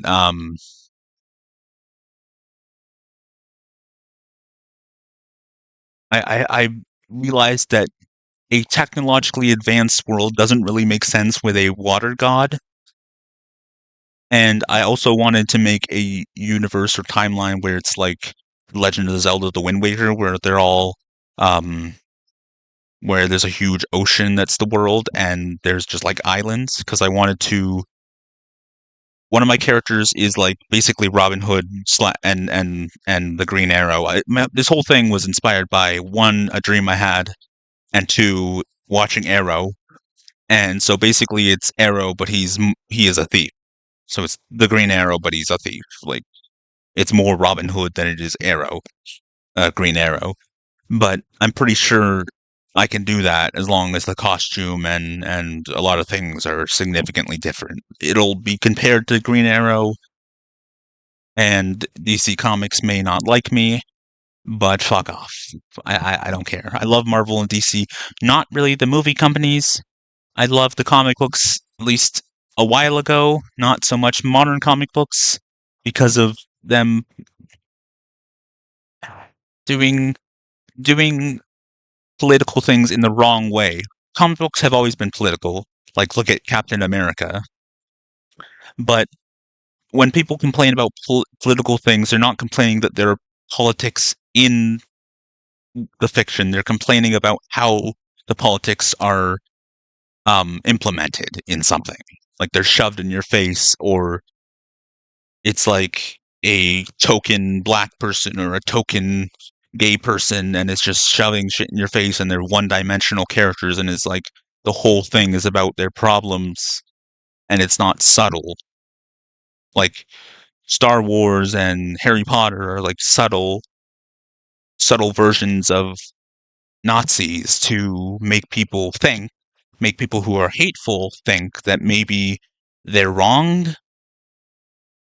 At least that's the way I see it.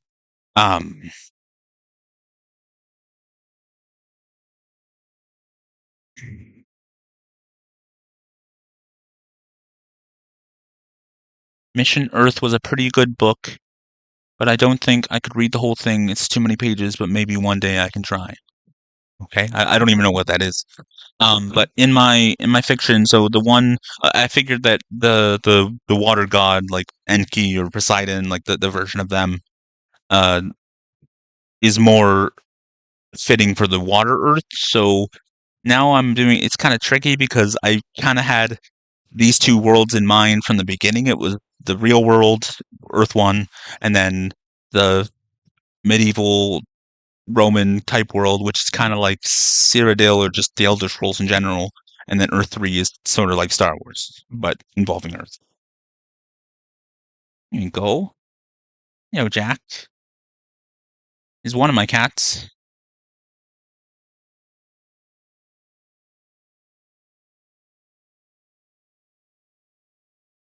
So because I changed it like that, it doesn't. They were kind of opposites of each other. Give me kisses. Wah! No, Jack. Sorry, buddy. Oh, sorry. You do you. Okay. What?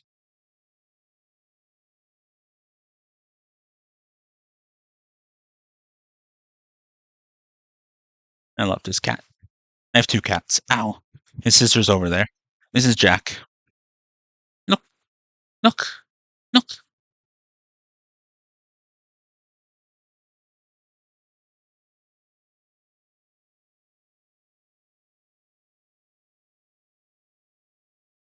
Cat's name is Tiger, and Jack's like your cat. I'm not saying ow from him, but it does hurt when he licks my nose or licks my mustache. Because his tongue is obviously. I'm saying ow because my tumors are shocking me.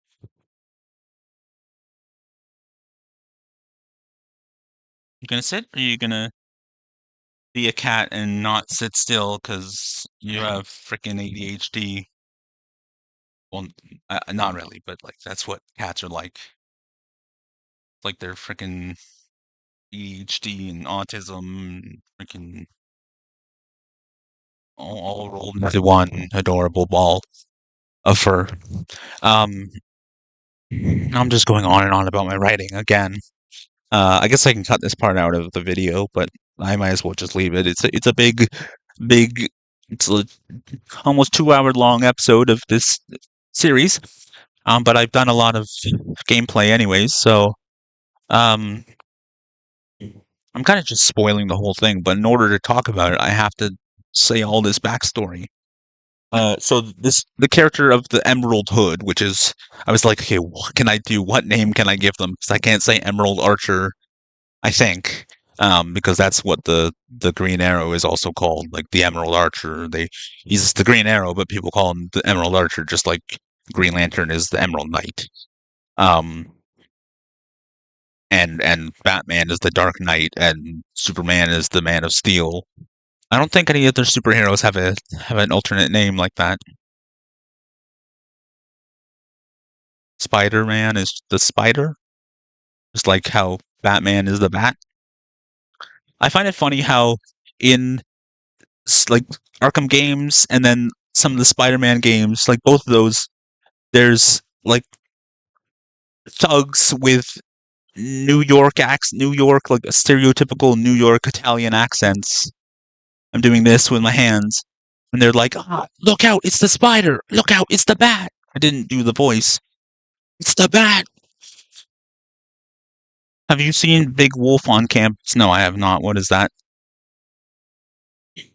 And also, what's Mission Earth? Is that a... Mission Earth has mafioso aliens? Well, that kind of ties into what we were just talking about, or what I was just talking about, and you said it before. So I'm kind of stuck because it was like fantasy and then science fantasy, and they're kind of alternate. Like one is kind of was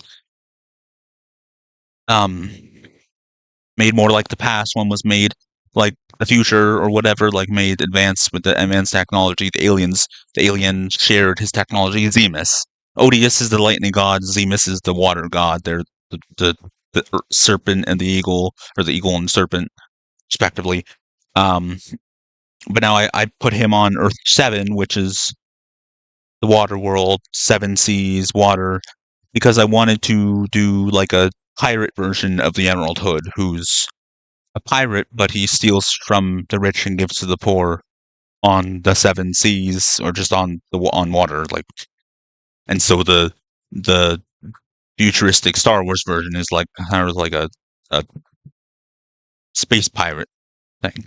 And I came up with that before I watched Marvel's What If, where Black Panther was picked up by what's-his-face in Guardians of the Galaxy, and he became Star-Lord, and he's more like a Robin Hood, and he's a space pirate, or whatever. He's a space Robin Hood. And I came up with this before I watched that, and then I watched that, and I'm like, holy shit.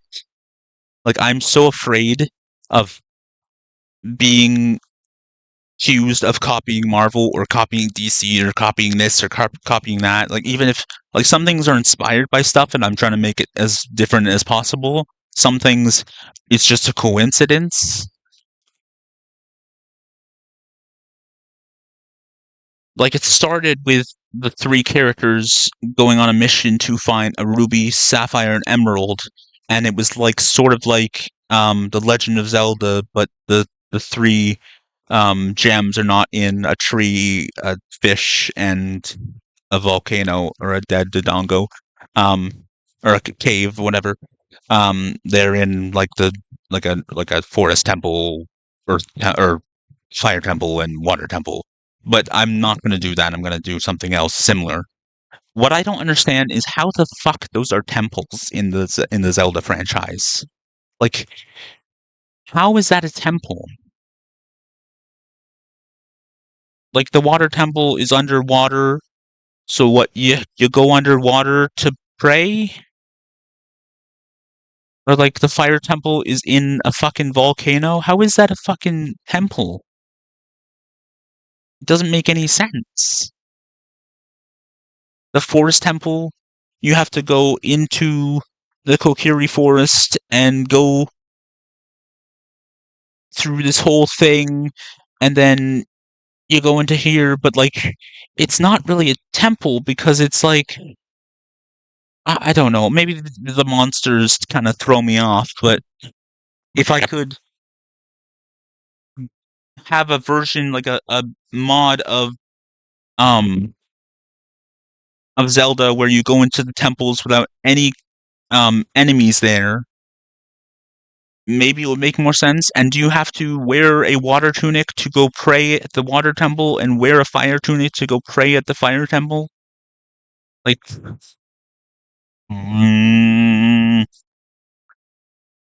I out of, let's say, Mario, Pokemon, and Zelda, Zelda is my least of the favorite of the three.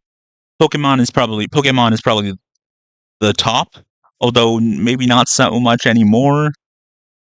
I like a lot of things, because I'm a writer, I like the concept, but I don't like the execution. Like Harry Potter, Zelda, Star Wars, like, I like the concept, or I like the expanded universe more than the main thing. So that's why I have, my Earth 3 is sort of like Star Wars, where there's laser swords, which I can do because they only own the term lightsaber. Disney, and not George Lucas, but George Lucas called them laser swords like 75,000 times, so I don't know. Magic and not the Force, so it's like kind of like a copyright safe Jedi. And with the fantasy one, I can do whatever I want: magic, swords and shields, bows and arrows, whatever. That's not a big deal. So it's there's a war that replaces World War II, so it slowly changes through like the 40s and 50s, and then onward to the modern day. So 2016 is when this all starts. Yes, it's now 2024. It's been almost 10 years. I started this in 2015, and the characters were like 16, and then I turned them into like 18 or 19, and I've bumped their ages up, and I think I might have changed it back a few times. I've rewritten the story and then changed their ages and done different things. At first, it was a trilogy, and then I was like, hey, I'm gonna have this space universe, so that's the next trilogy. And then it was okay, hold on, I have to read this. I had Zelda on N64, but I think my brother played it. I liked Super Smash Bros. It's cool.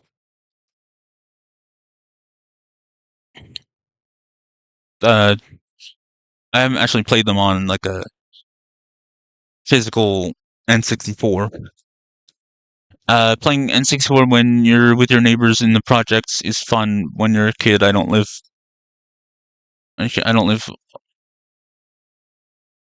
When you're a kid, I don't live. Although I don't live there anymore. I think you were just typing that fast. When you're a kid, is fun. Okay.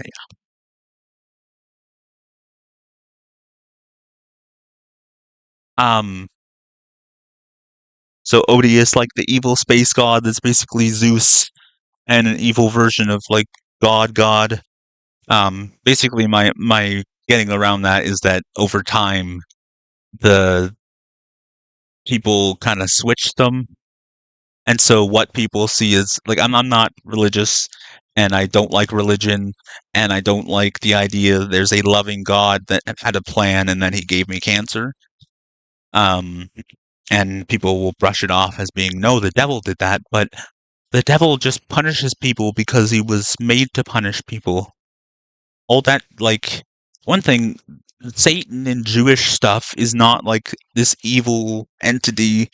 He's like working for God. It's like there's a Christianity really did some weird things with all that, with all the Jewish mythology. And I don't know much about Islam. I think I've read from a former Muslim that it's less mythology and more believe in God or he'll damn you to hell. So I don't know how much like interesting mythology there is or like different myths because those three religions are not as much mythical as Hindu mythology and Norse mythology and Celtic mythology and Egyptian mythology and all kinds of other African mythology and like North American stuff like natives and Greek and Roman and Mesopotamian. It went from Mesopotamia and like Babylon, Acadia, Canaan, and then became Judaism and then became Christianity and Islam. But Allah is just Arab for God. So I'm pretty sure I've read that like there were religions that called their god Allah. So that it was completely separate from Judaism. So I want to look into that and see like if there's other things that Islam originated from. I'm really interested in that. I'm really interested in all of it. All the mythology, world history from every inch of the globe. Like, I love history. I love mythology. I didn't used to like history because the history that I saw on TV and in school was mostly World War II, World War One, just basically wars and recent wars, and it was just that's all the History Channel was. And now it's incredibly interesting things, and people make fun of it. Well, because it's not like, oh, the battle of whatever 75,000 times on the same channel. Like cool. Like talk about World War One, World War Two, and Vietnam and whatever. But there's lots of all kinds of history is interesting. The history that I learned in school were those two world wars, I think, more or less. I don't think I learned too much about World War One or Two. I'm not sure how much I learned. I don't really remember, but also like some pioneer stuff and like a lot of Canadian history. So I'm not actually sure what I learned, but it wasn't like world history.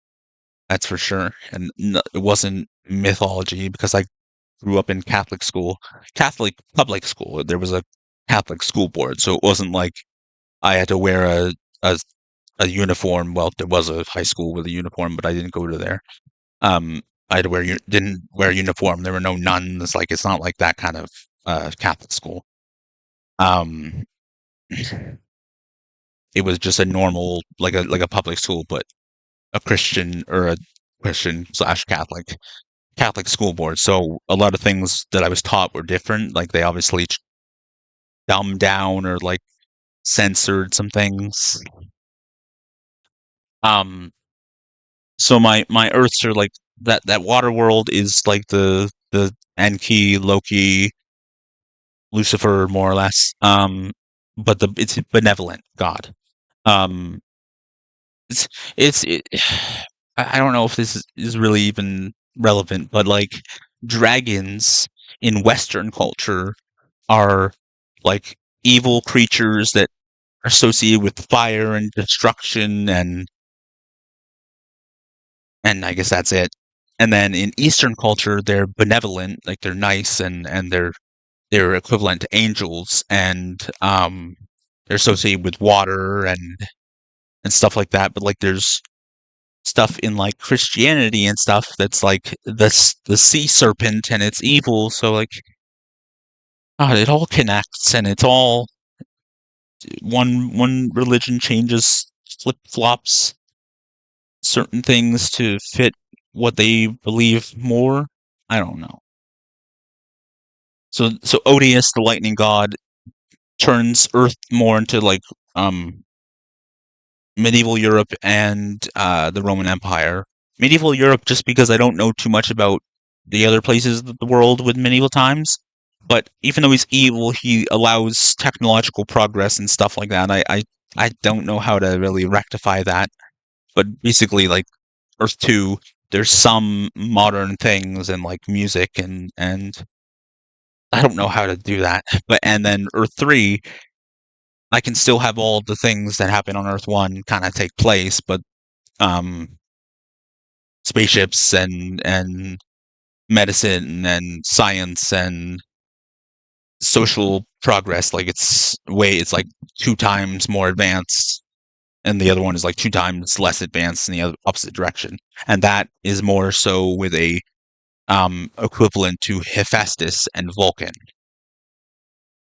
And then Earth 4 is like Ares. Earth 5 is like Aphrodite plus Athena plus Artemis, I think. Or there's one of those that's not. The Mesopotamian goddess Inanna, I think it is. I gotta find. Oh, fuck. I gotta find where I read it, but I don't know where it was. It was a whole comparison thing between different gods. It compared Inanna to Aphrodite, Athena, and Demeter, but I'm separating Demeter because I want like a green forest type kind of world. That then it opposes or is the antithesis of the technological world. So Earth 2 and 7 are only opposites because of who rules them, but Earth 3 and 6 are opposites because of what they're like.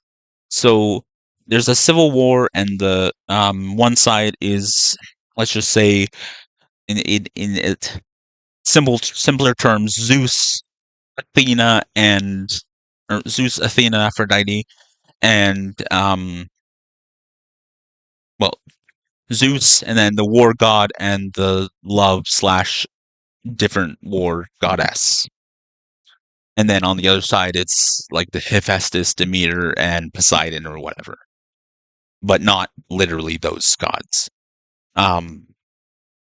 And then the timeline splits further with them arguing amongst themselves, like the winning side fights among themselves. So in the end, Earth 2 is still the world where Odysseus won and made it like Rome and Europe, or medieval Europe, like the Elder Scrolls, sort of like Cyrodiil. Very much inspired by Oblivion. And then on the other side, I don't know what I'm going to do with Earth 7 other than it's a water world. like a it's a seafaring world. I'm gonna have to really do something. Like maybe there are cities and it's technologically advanced, but it's also watery. Is there like I know there's like cyberpunk and there's steampunk. Is there like a water punk or like pirate punk sort of thing? I hate those terms. Like also steampunk is like it's like a world it's like making a fictional world that's like stuck in the industrial age, like the early industrial age. And just like steam stuff, like coal burning, like that's not good for the planet, man. I don't know. I'm just going on and on at this point. I think the people that were watching me are gone now because I probably scared them off. Anyways, I think after that whole spiel, explaining my stuff again, it's been 2 hours and 11 minutes. I don't really know if, like, I suppose when I go to edit it,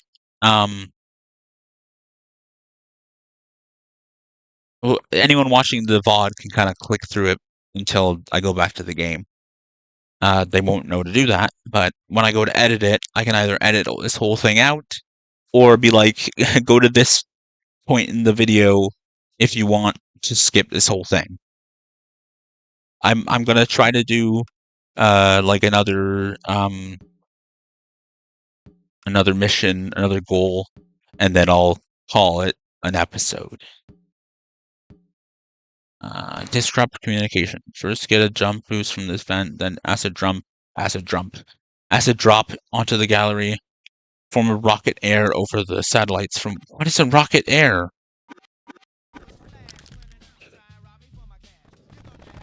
I'm just gonna do the frickin' grind and barf. What was that?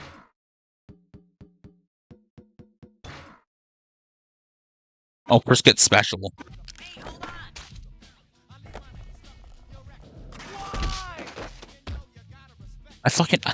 I used to play with cheats where I would have perfect manual and perfect rails, because I hate having to keep that up. Like, obviously that takes away some frickin'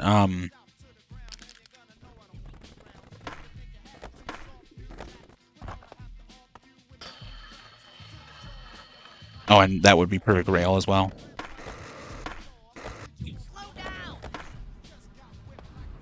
I've been trying to lip on those letters all day. Maybe you can do it. Where's the other, like, tobacco machine? And I need to find the other, like, spat thing. I love that. I love knocking people over in this game. Take a look up here.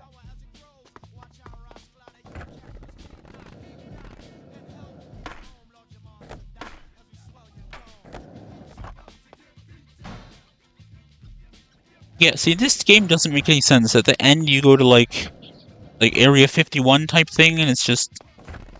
The ending of the game is just... You get to go to this last skate park, and it... Like, the story has a conclusion, but... I don't know what the fuck happens with, like, the last world. You just, like, find enlightenment or something?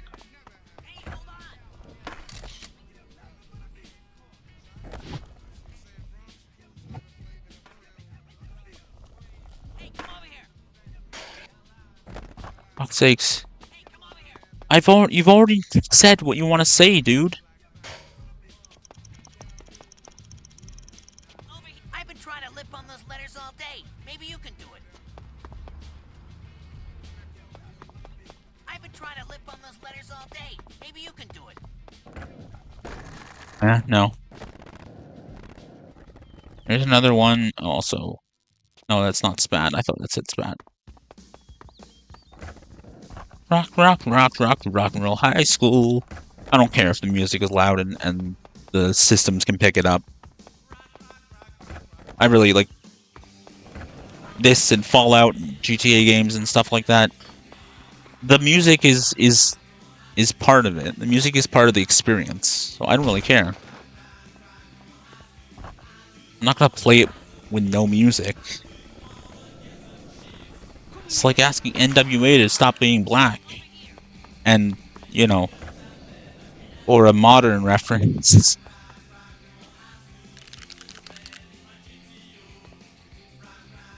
Because, you know, wait, how many of them are dead? Eazy-E is dead. Ice Cube's not. Thank fuck.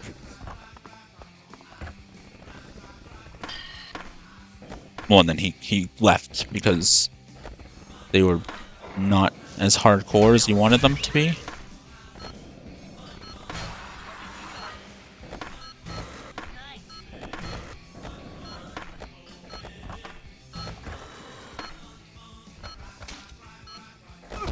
Oh shit.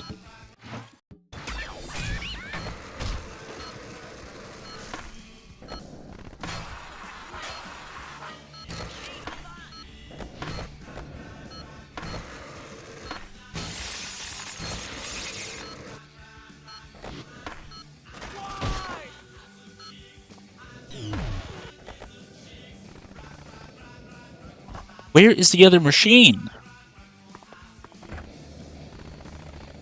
These levels are sometimes just really hard to navigate. Or it's hard to find where the next thing is, like the taggers, the spat things, the fucking tobacco machines that I'm trying to find and get rid of. Because I don't want the German kids to smoke. What is a rocket air? I don't really... Oh, he would have told me. Fuck. The way I've ever felt.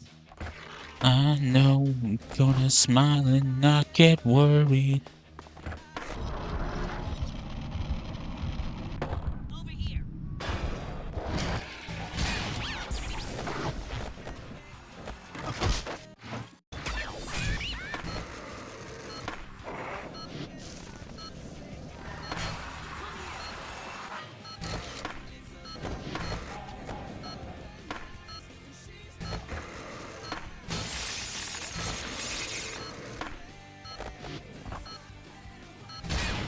There.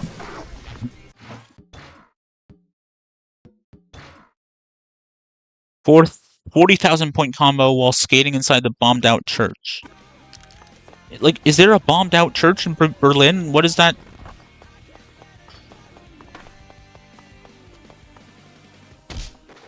When was it bombed?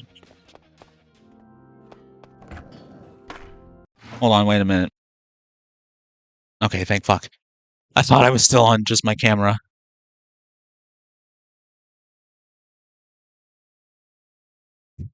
Oh, you're still watching Kaka Jakaka.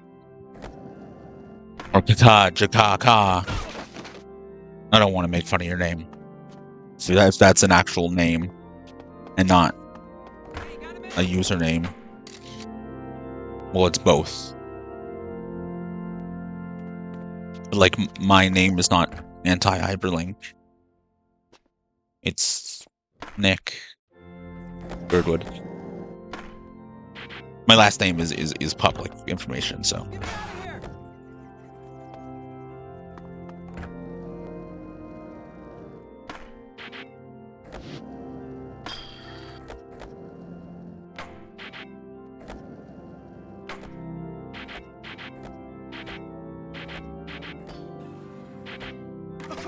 It's actually easier to, like, deal with the grinding and this thing right here. It's easier to deal with that in the first game. Because when you go to Philly, no, that's in this game. Well, not. It's a. Oh, wait a minute. It's a pre-made level that you don't go to in the story, but it's. I don't know. I think you go to there in the story of the first game, and there's like a skating competition. You have to like vert or whatever, or do this lip trick. I think that's a lip trick. Yeah. and you have to hold it for a certain, or get a certain amount of points, like 3 times, like they're scoring you. You have to get like 398s or whatever, like in the 90s. You have to get a good score 3 times. Oh, now I'm just freaking skating. Okay. Well, if there's someone watching and still watching, then instead of re-rolling my activity thing, it is like almost 11:30. I'm not gonna I'm gonna go to bed at like midnight or 1.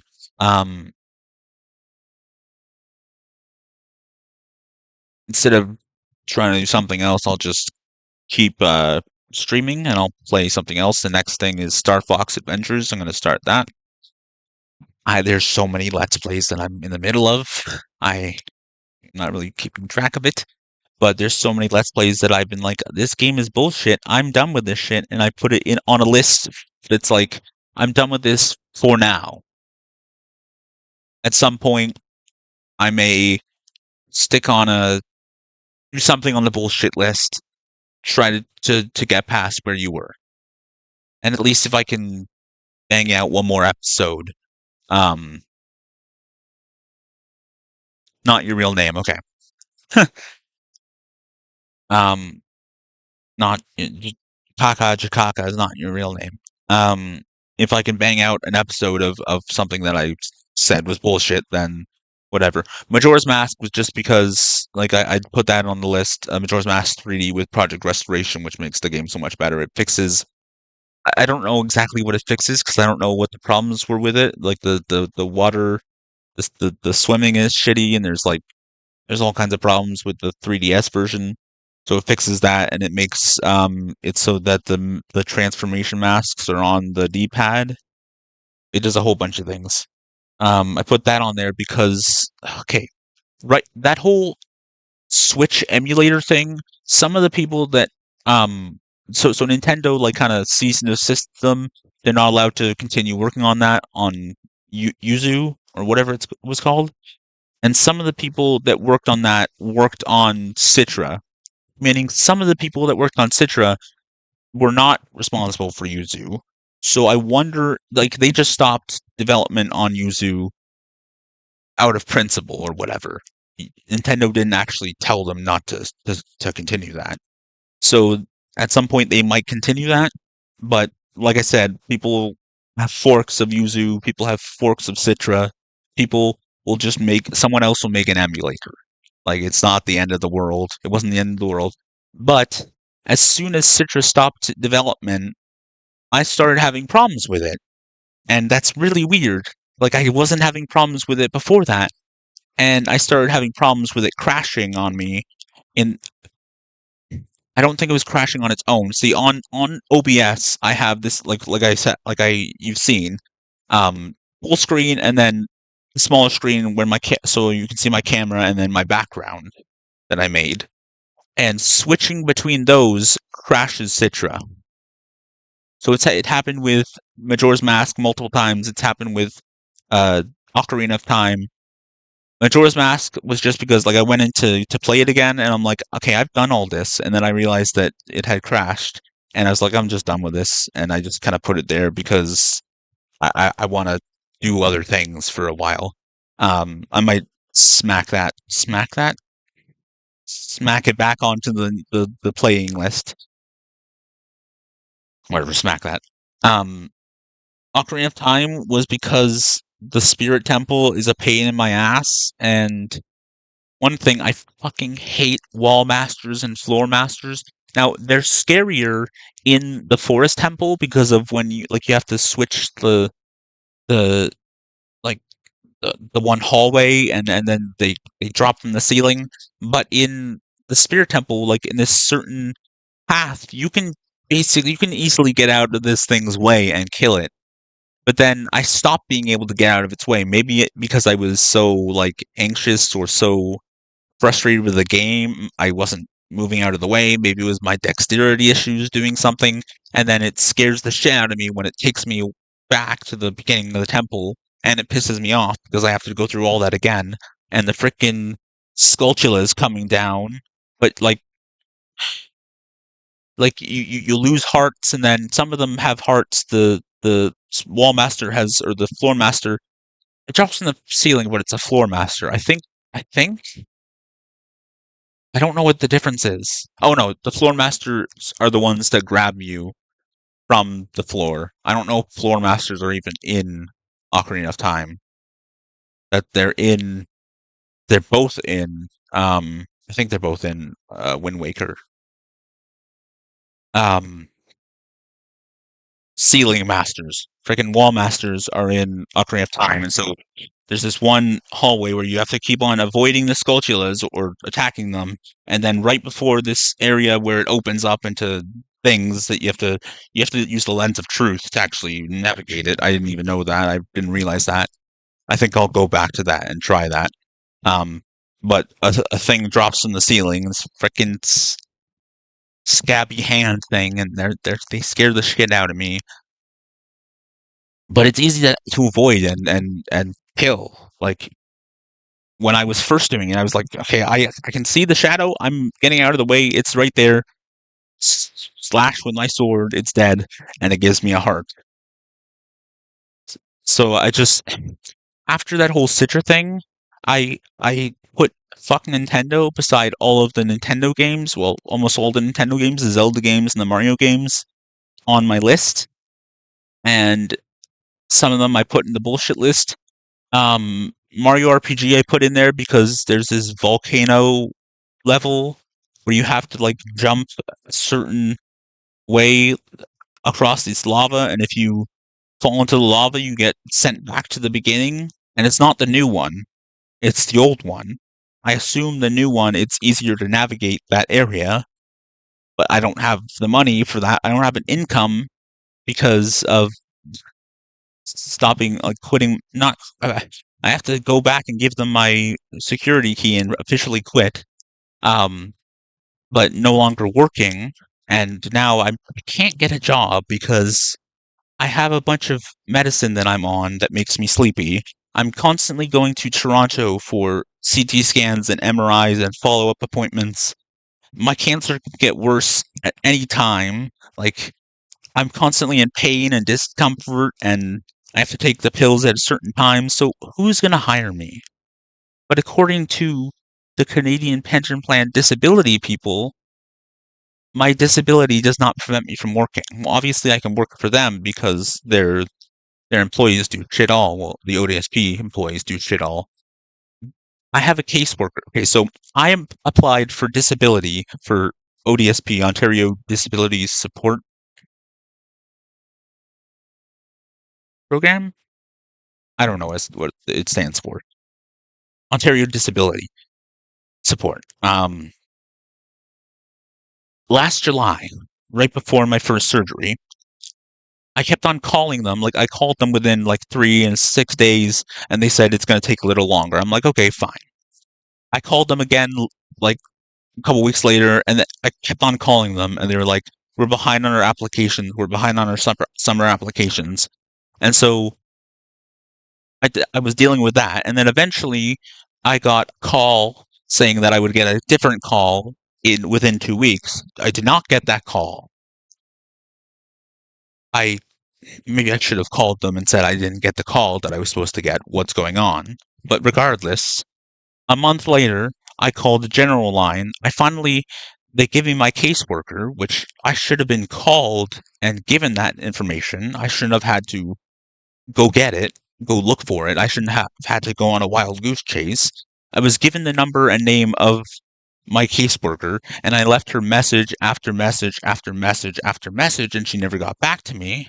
And then my parents were like, fuck it, let's just forget about it, and before Christmas, like, let's just have Christmas, let's relax.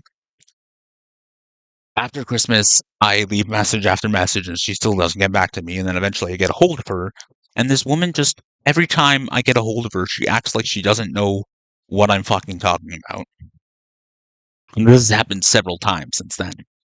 I get everything going in December, and she's like, you have to apply for EI disability, or EI work benefits, or something like that. Like, not actual employee, or not not actual employee insurance or whatever, employment insurance.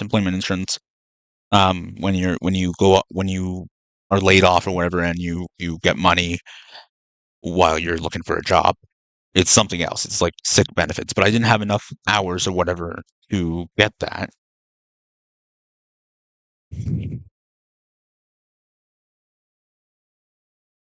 No, Jack, don't.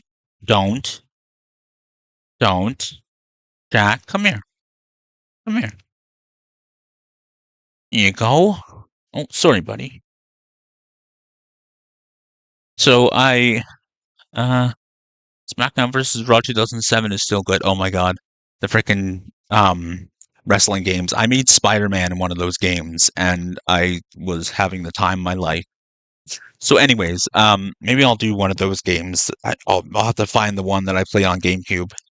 Apparently the newer games, like you can make, the customization is insane, and I think you can download the things that people have made. So it's insane, but it's just a wrestling game, so it's not. It's more like for comedy than for gameplay. I mean, I don't like wrestling. I know people like wrestling, and there's like storylines. It's like a show. The whole season is like watching a show or watching like. Well, there you go. Stephen Amell, who played the Green Arrow on Arrow, or who played Oliver Queen, went on wrestling as himself, not as the Green Arrow, because I don't think it would have been able to do that. And he fought a dude that was in an episode of Arrow. Like, there was a wrestler that was in an episode of Arrow, and he played a villain. And then Stephen Amell went on whatever wrestling, WWE, and fought that guy that was on Arrow. But also not that character. It was like Stardust or whatever. So in December, I got the ball rolling with that. I had to apply for EI sick benefits, that's what it's called, and for Canadian Pension Plan Disability. So I apply for those. Eventually, I'm told that I don't qualify for EI sick benefits, which was probably a given because I didn't have enough hours between, like, since the last time I was on EI and like going off of stopping working and all that stuff. And just more recently, I gotten a letter saying that I don't qualify for CPPD. I didn't read it until even more recently. I didn't like read the actual thing that it said, but in January and February, I was in Toronto in a condo receiving radiation treatments because of my cancer, and I told my caseworker this. And then at some point, like, I told her that I was in a condo, so it's going to be harder for me to get all this paperwork to my doctor. And then I was leaving message after message with her not getting back to me. And then I got a hold of her, and then I said that I was in Toronto, and she's like, "Why are you in Toronto?" Like, do you not write things down? Do I not have a folder? Like, do you not have a file? Do you not take notes? What do you do? Well, like, literally, like, you answer the phone and act like you don't know what anyone's talking about? Is that your job?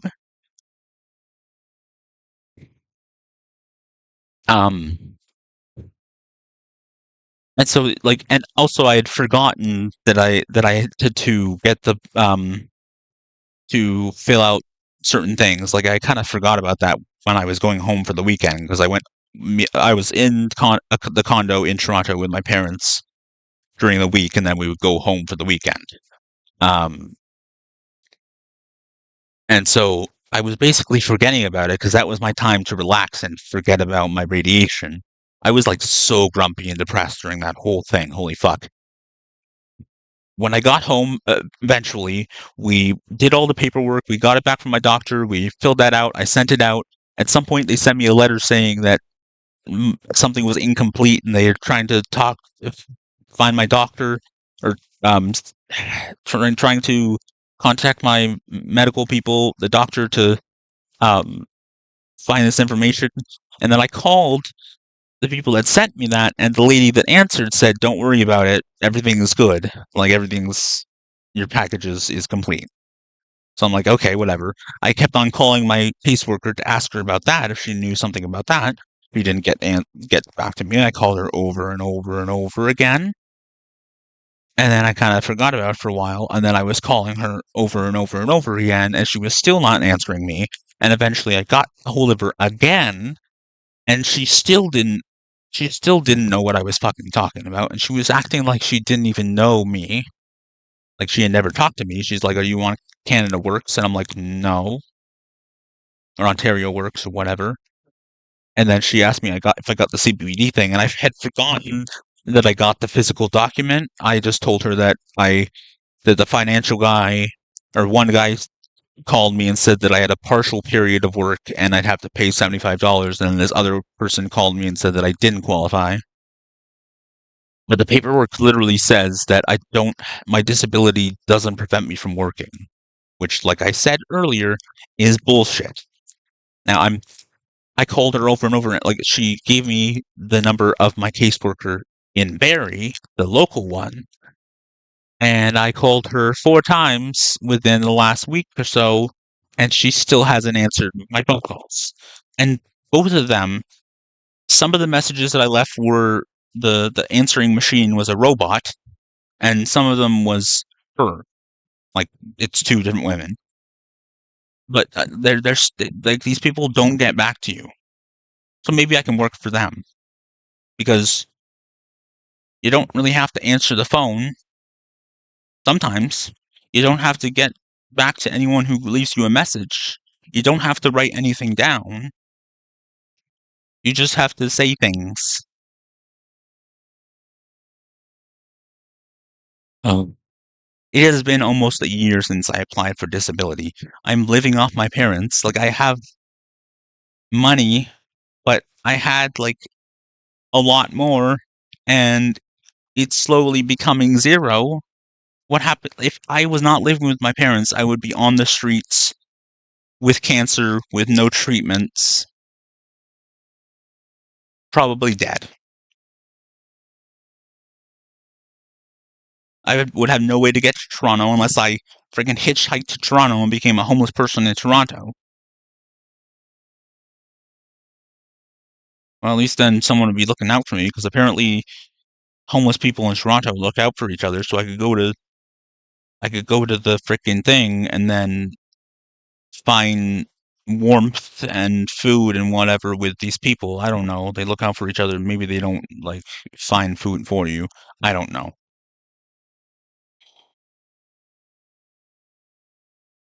Like, is it some kind of population control? Do they want? Are they waiting for my money to hit 0 before they give me money? Like, fuck the Ontario government. And fuck the Canadian government.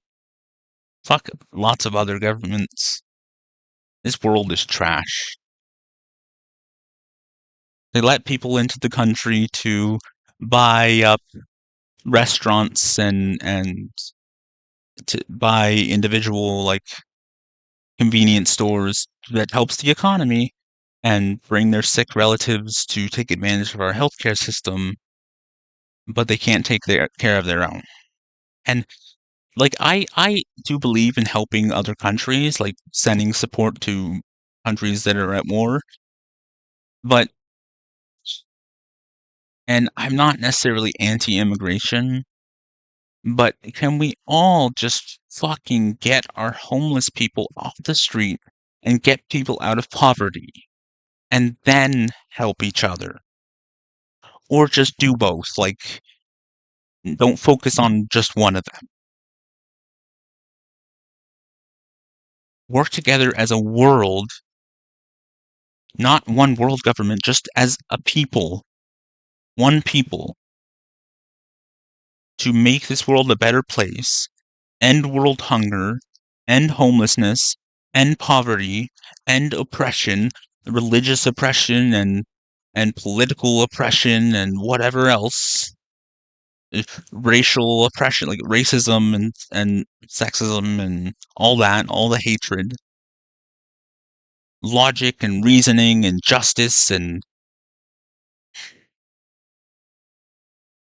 but it's never gonna happen. Both my cats are sleeping on these chairs over here. See, this basement is like there's a dartboard and a keyboard right there, and 2 chairs here next, and it's like I don't know what you even call that, like a shelf thing in between. That's where my parents will sit when we're playing darts. I don't really play darts that often because I don't like. So I sit down and then I'm on my phone. And they're like, "Oh, it's your turn," and I suck at it. I would rather just shoot darts by myself, like, or not as a game, like just for people hanging out, and I'm just like doing that, and then I get bored of it, and I'm like, "Here, you can do that." Same with like basketball. I would rather just shoot hoops than play a game of basketball. Like in high school, I didn't have gym throughout high school. I I went to this one high school where I was gonna skip the gym classes because in grade 11 or 12 there was this whole program where you learn think archery or you go bowling, you learn horseback riding, and then I moved, and then I had to talk to the school about um I don't know if you're listening to anything I just said. Um I had to talk to the school about how to emulate that or parallel that. And so in grade 11, I took fitness, not gym. One day of the week was like we're playing sports in the gymnasium or whatever, but I just kind of sat out. I was like, I'm not doing this. There was no penalty for that. In elementary school, there was penalty for that. There was lots of kids that just did not like gym and they just sat on the sides, and we were like, we don't want to do this. And sometimes in the fitness class, um, we would just go to one of the gyms and just do whatever we wanted, or basketball, but not as like a team sport thing. Just shooting hoops. Just you get a basketball and you go to an individual net and shoot. And I love that. I prefer that. Or like one game where people would play it on the field or on the recess when I was in my second. I went to an elementary school and then I moved and went to another elementary school and then I started high school in that town. Like it was the same town, but I went to a different part of town before the second elementary school. Still Catholic schools. Um, it was kindergarten or junior kindergarten and senior kindergarten to grade 4 and then 5 to 8.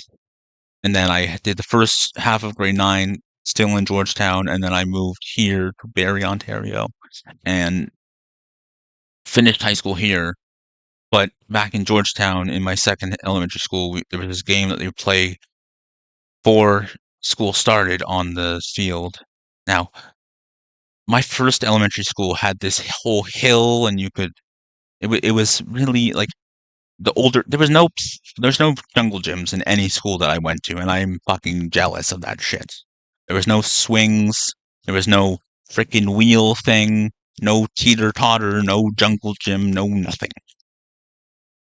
So for the little kids, for like the kindergartners, there was sort of some of those things. But for the older kids, nothing. You just played freaking hopscotch or hung out with your friends and walked around, sat down and freaking made some comic books, which is what some people did. I mostly sat down and wrote or read. Sometimes me and my friends I'd bring Pokemon and Digimon, Yu-Gi-Oh toys, not Yu-Gi-Oh toys, it was cards. And we kind of fuck around with those or fuck around with dinky cars, the little race cars. We would take broken handles from jump ropes and pretend they're lightsabers. So that's something. I'm still going with this shit. Oh my god. Oh my god.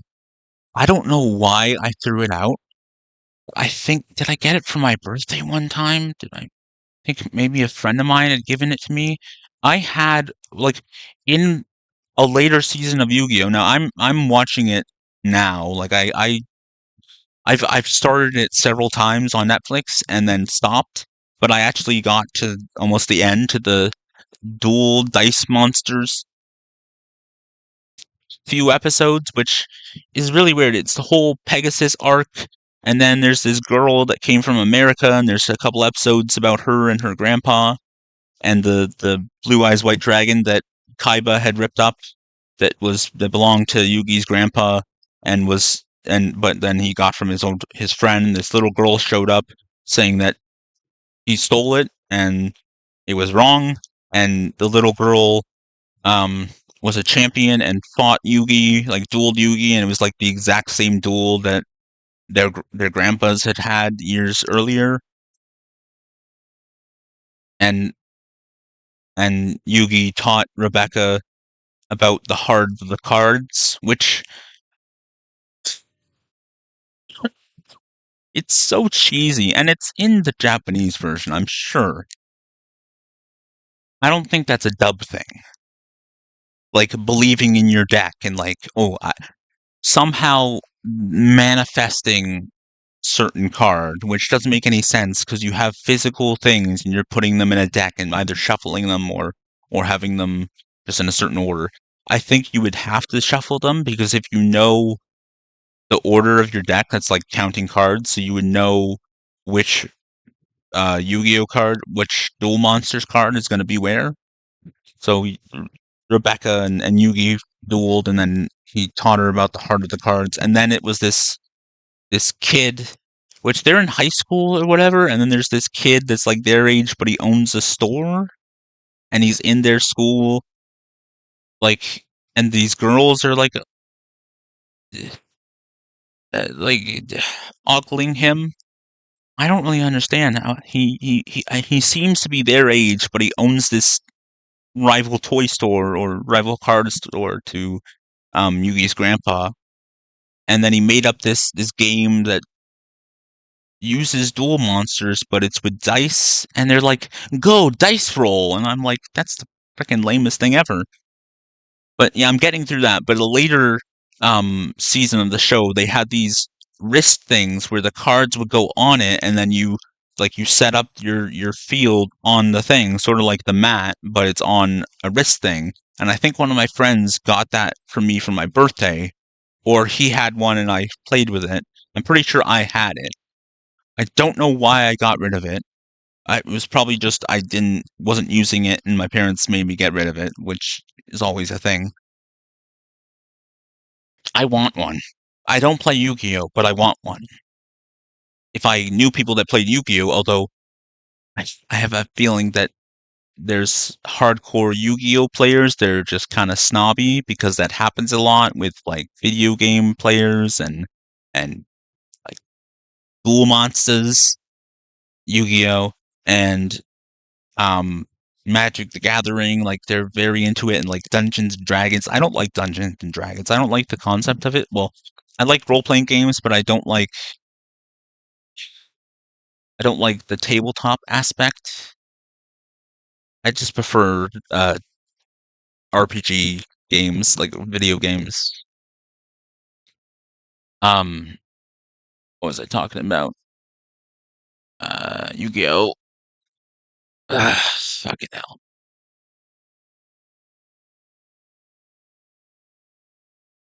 Oh, yeah. On the field. The first elementary school I had, there was the first set of, the first playground where the younger kids played, like not the little kids, but like, I think it was before grade 4. Well, yeah, I think I just had grade 4 on the lower area, but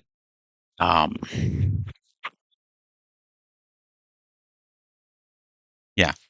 And then there were stairs going down to this other area where I would play with the dinky cars and the Pokemon stuff and the broken jump rope things. And then there was like another hill going down to this field. And that was all like that. We had all that to explore, not the upper area when in grade 4. I might have been grade 3 as well. I think.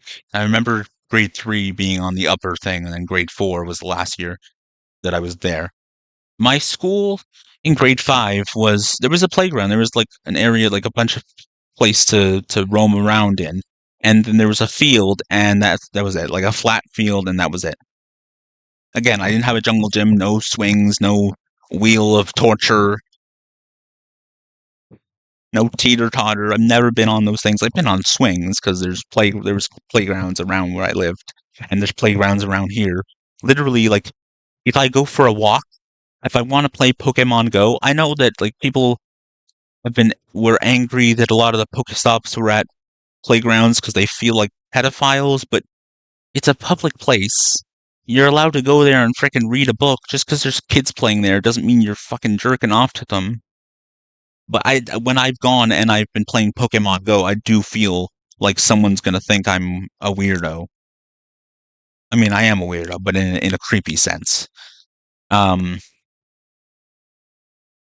But like, there's nowhere to go sit down in that doesn't have a playground near it, like right near it. So I feel weird.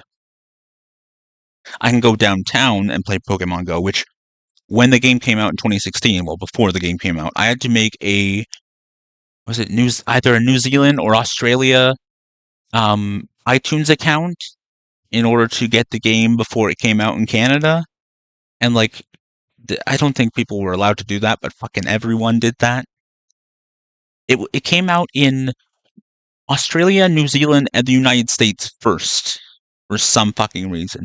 The US makes sense, but for some reason they always release things to New Zealand and Australia first, and not Canada. We're right to the north of them, but they just don't want to send things to Canada. Like, maybe if they went, okay, US first, and then Japan, because it's Pokemon, and then Canada, because it's to the north of them, and it's their closest fucking neighbors, and I mean, they fucking hate Mexico, so we're like their fucking brother country. We're the closest thing there is to the US.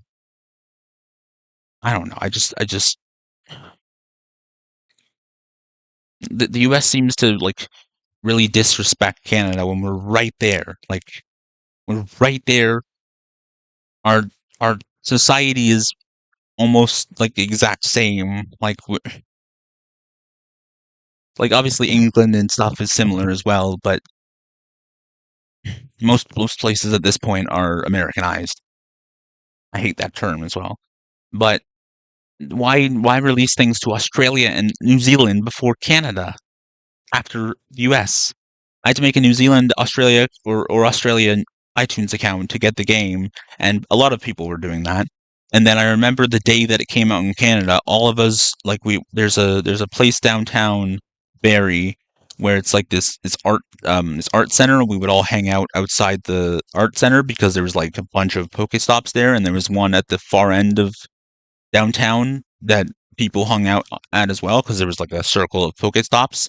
So people would sit there, hang out, like, shoot the shit, catch Pokemon, swing, like, do the Pokestops, and like some nights, like, I wasn't there, but apparently on like Saturday nights there was like 300 people downtown Barrie playing Pokemon Go. And I remember the day that like, it was during the day in the summer of 2016,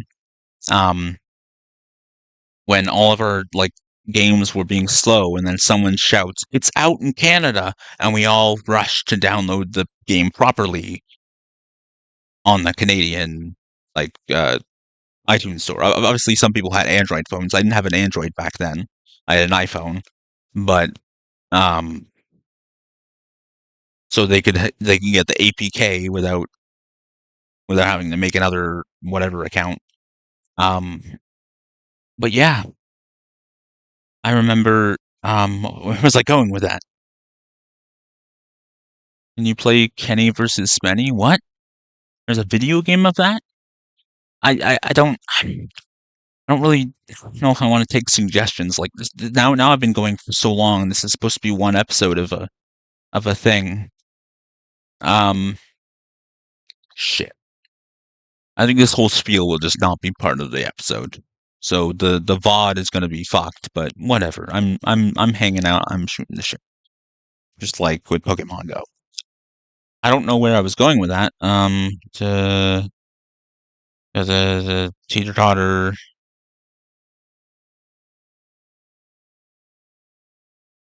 Playgrounds, yeah. That's where I started with it. So I can go downtown Barry, but I would need to get on a bus, and now, don't have money. I would need to get change or buy a bus pass, which is like $80 for a month, or like little, well, I think now it's scratch cards, and you scratch it yourself and then show them that because of COVID. I mean, I think they just didn't stop with that. It used to be like a punch card. Whatever.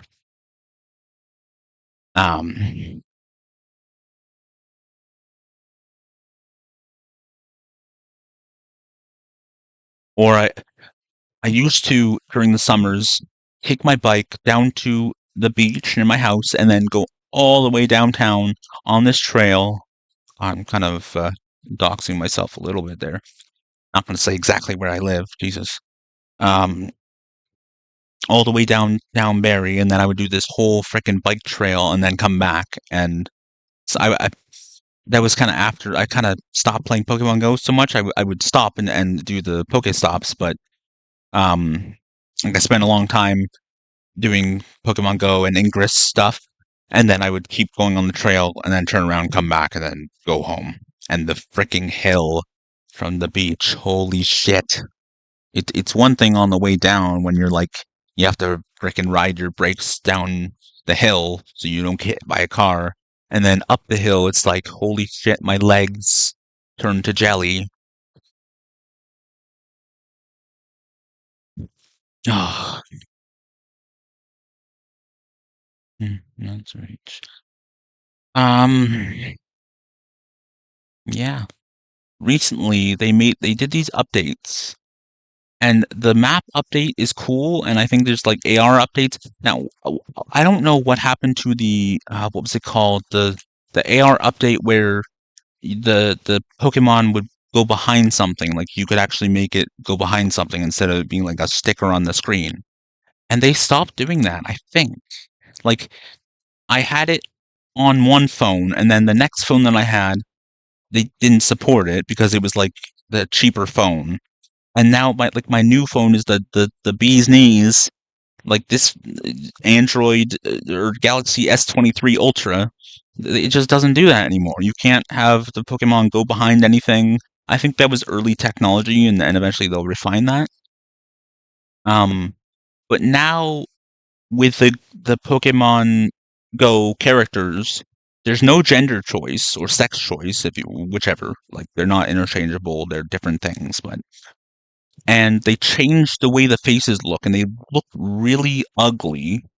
And there's like different like models for your character. You can make the character really fat, which I think yes, there's people who are fat that play Pokemon Go or like big, but it also disrespects. I feel like it's disrespectful to the people who lost a shit ton of weight playing Pokemon Go. Like I know there was one guy that was like huge, and he lost a shit ton of weight playing Pokemon Go, and he's not huge anymore. And then the hair with like the side parted long hair, and there's new colors. There's blue and green and purple, and then these like that one. Well, the hair that they gave Miles Morales, I think, in Spider-Man 2, the video game Spider-Man 2, because people were like, his hair isn't black enough. I fucking hate that.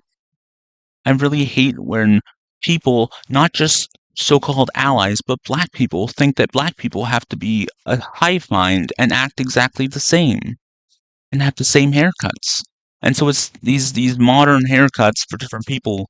But the one thing, I think they added an orange that's just not good enough for a ginger, for at least one of my characters, one of my fictional characters. I have a whole bunch of Pokemon Go accounts for my characters, and then the protagonists of Pokemon, and then Brock and Misty and Rocket Grunts and Magma Grunts, but I would have to spend a whole bunch of money to get their costumes, so fucking hell. It's just for role-playing. It's no different than having two freaking Game Boys or DSs or Switches and trading with yourself and then going and doing competitive battling. Unless that's not allowed in competitive battling. But it's not really cheating because anyone can do that. Anyone can make multiple Google accounts, and maybe you wouldn't have two phones, but kids just have to have their parents have one of those accounts on their phone, and they have their phone, or they log into the other account on their friend's phone or their sibling's phone or whoever's phone, or they keep their old phone like I have. Like, I'm 27, so I'm not a kid, but the adults play the game. There's frickin' old Japanese man or whatever who had like this bike and this whole contraption of a whole bunch of phones that he would people would pay him to ride on his bike and hatch eggs. I've seen photos of like an old lady not playing Pokemon Go, but there was like an old, I guess, Japanese lady playing Pokemon on her Game Boy on the subway in Japan. There's people who don't know what the fuck Pokemon is that are like way older than me and would play the game because they would go for walks and catch Pokemon. It's just a way to get you out of the house. And I remember way after it kind of died down and no one was playing Downtown Barry anymore, there was still people kind of keeping the party going. I remember one lady asking me about the game, and I gave her a tip, or I answered her questions. So, like, what I'm saying is, where was I going for that? Fuck. Multiple accounts. Like, person could, well, see, it used to be that in Canada, like, with Rogers, I would, 2 phones ago. So the phone that I still have, you keep it because you basically paid it off already, or it didn't matter, like the company pays it off, and you get a new phone, and you can either hand in your phone or you can keep it and you get a new phone. And I have 2 of my old phones, but the one I have right now, when I go to get a new phone, I'm gonna have to either pay the difference, which I don't think I'm going to be able to do, or take everything off of this phone that I can't just transfer before getting a new phone. So it's not, you don't own your phone anymore, you lease it. But I have 3 phones, so I can play Pokemon Go with myself. I was kind of happy when they released the group thing, the party, because I could literally have my characters be on screen at the same time. Costco has good deals on phone prices. Oh, Kenny versus Benny, the TV show. I mean, I've never watched that, and I'm not going to watch it on stream. So yeah, like, it's not really cheating. But regardless, if you're like win trading or like doing the gyms and stuff, I don't know. People take that very seriously. There was a old lady that was like knocking out all the gyms in her town like constantly, and people were like talking about her like she was a piece of shit, and like I'm like, what the fuck is wrong with these people? She's playing a game. It's not like a fucking big competitive thing. Or it is, but you take it way too seriously. But it's very, like, I need to be active, especially because of my cancer and because I'm at home all day. And I want to play Pokemon Go, but one thing, I don't want to go to all these parks that, I just feel creepy. I just feel weird. It's not creepy, I just feel weird, or like, if people are not thinking like the weird, the creepy kind of things, they're like, look at this loser playing Pokemon Go.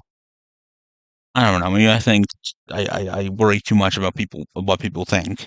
But downtown Barrie is just, I don't really like going down there anymore. It's hard to, it's just a lot of walking and, oh, I don't ride a bike anymore. My bike is broken, so I would have to ride my dad's bike. But because of my tumor shocking me, I am way too anxious to ride a bike because if I get a really bad shock and I'm in the middle of a intersection or something, I might like stop or like shout or like turn a certain way and get hit by a car or cause someone to get in a crash or someone to get hurt. I don't have my license for driving. Like, I don't have a driver's license. I failed the driver's test or the written test a few times because I swear there were questions that were not in the like manual that I studied. Whatever. But now I don't want to. At some point I was like, I've been dealing with this pain from my NF. Like I had neurofibromatosis type 1 since I was a baby.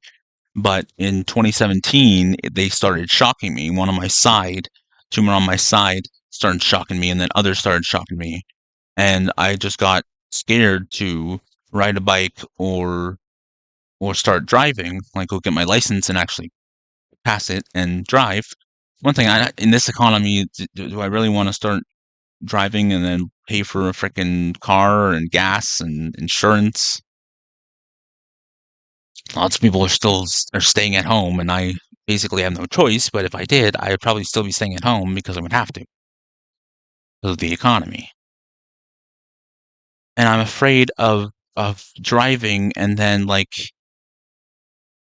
I get shocked and I hit someone or I get hit or something, and it being brushed off as not being an accident, like it's my fault or whatever. Like even if you're not at fault, you can still get fucked by insurance, I think. Or like what if I get in a crash and my car gets destroyed or I get hurt? No one else gets hurt, but I get hurt. Like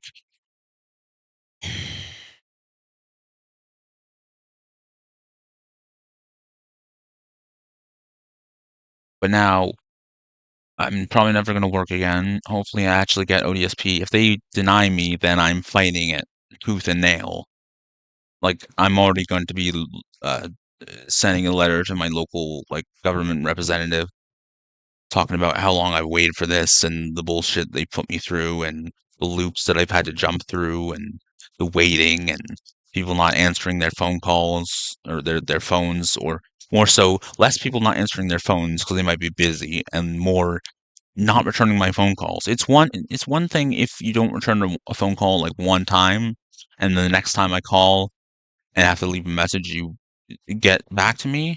But when I leave message after message after message and you don't get back to me, you're just a piece of shit.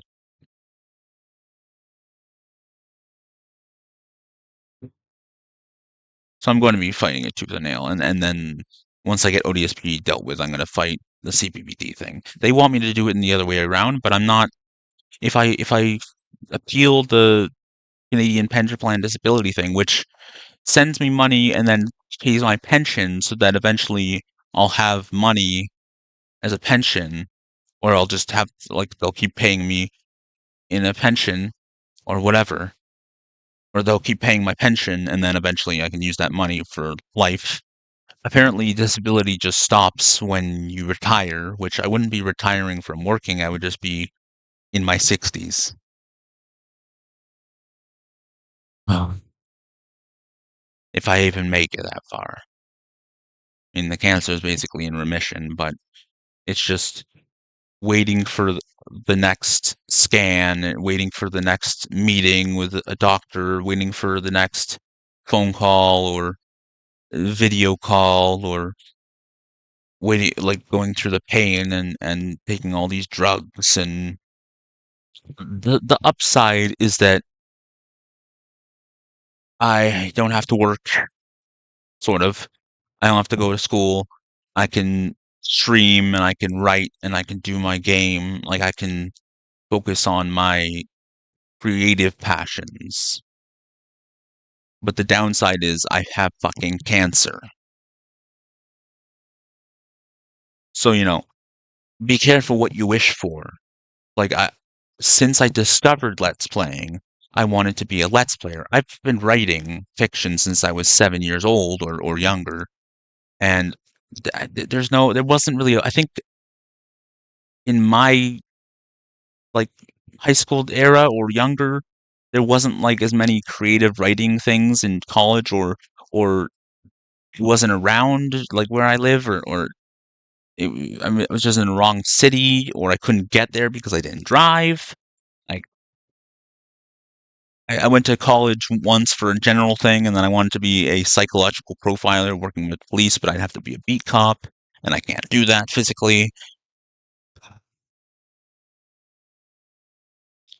I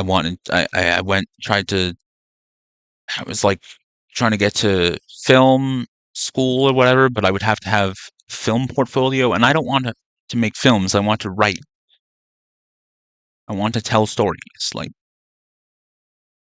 and there is creative writing college things, but I think it's a minor, like not a major, it's a minor. So I don't know. But nowadays, you don't really have to go to college to learn a lot of things. And you can be an entrepreneur and just fucking make a living off of the internet. Like, I get really jealous of people, and some people that make a living off of TikTok or YouTube or Instagram, maybe they earned it, but do they have the same amount of talent as other people, or the same amount as of work behind them as other people? Like, I'm not saying I'm the fucking best or whatever, but one thing I've been trying to get my YouTube channel going since 2009, and there's been, like, obviously I was a kid and I didn't have the money to pay for things. I finally got I got a microphone and using fraps to freaking play games, and I think it was just slow as hell, but eventually I did get going with Let's Playing, and I had like one one game a week, like every day. So I would, okay, well, I pirated Camtasia Studio 8. Sorry, Camtasia, but your editing software was the best. That I just loved it, and then I kept on using this freaking torrent of it where I would have a free trial and then delete it, put in a different code or the same code, and then do the free trial again. And if I went offline before I booted it up, it didn't count as a day. So I could do that and just edit something, and it doesn't count as a day. But eventually it stopped working. So I don't know what happened there. I think maybe they stopped support for that thing, and then so I wasn't able to open it. So after a while, the best editing software I had experienced, like I didn't like Premiere, or I don't know about Sony Vegas, but Camtasia Studio was just perfect for me. And now I use Clipchamp. First I was using Windows Movie Maker, and then more recently I was using Windows Video Editor, which is like the modern version of that. I think, I don't know if they took it away and then brought it back, but they made a new video editor, and I was using that, and then kind of putting it in Clipchamp to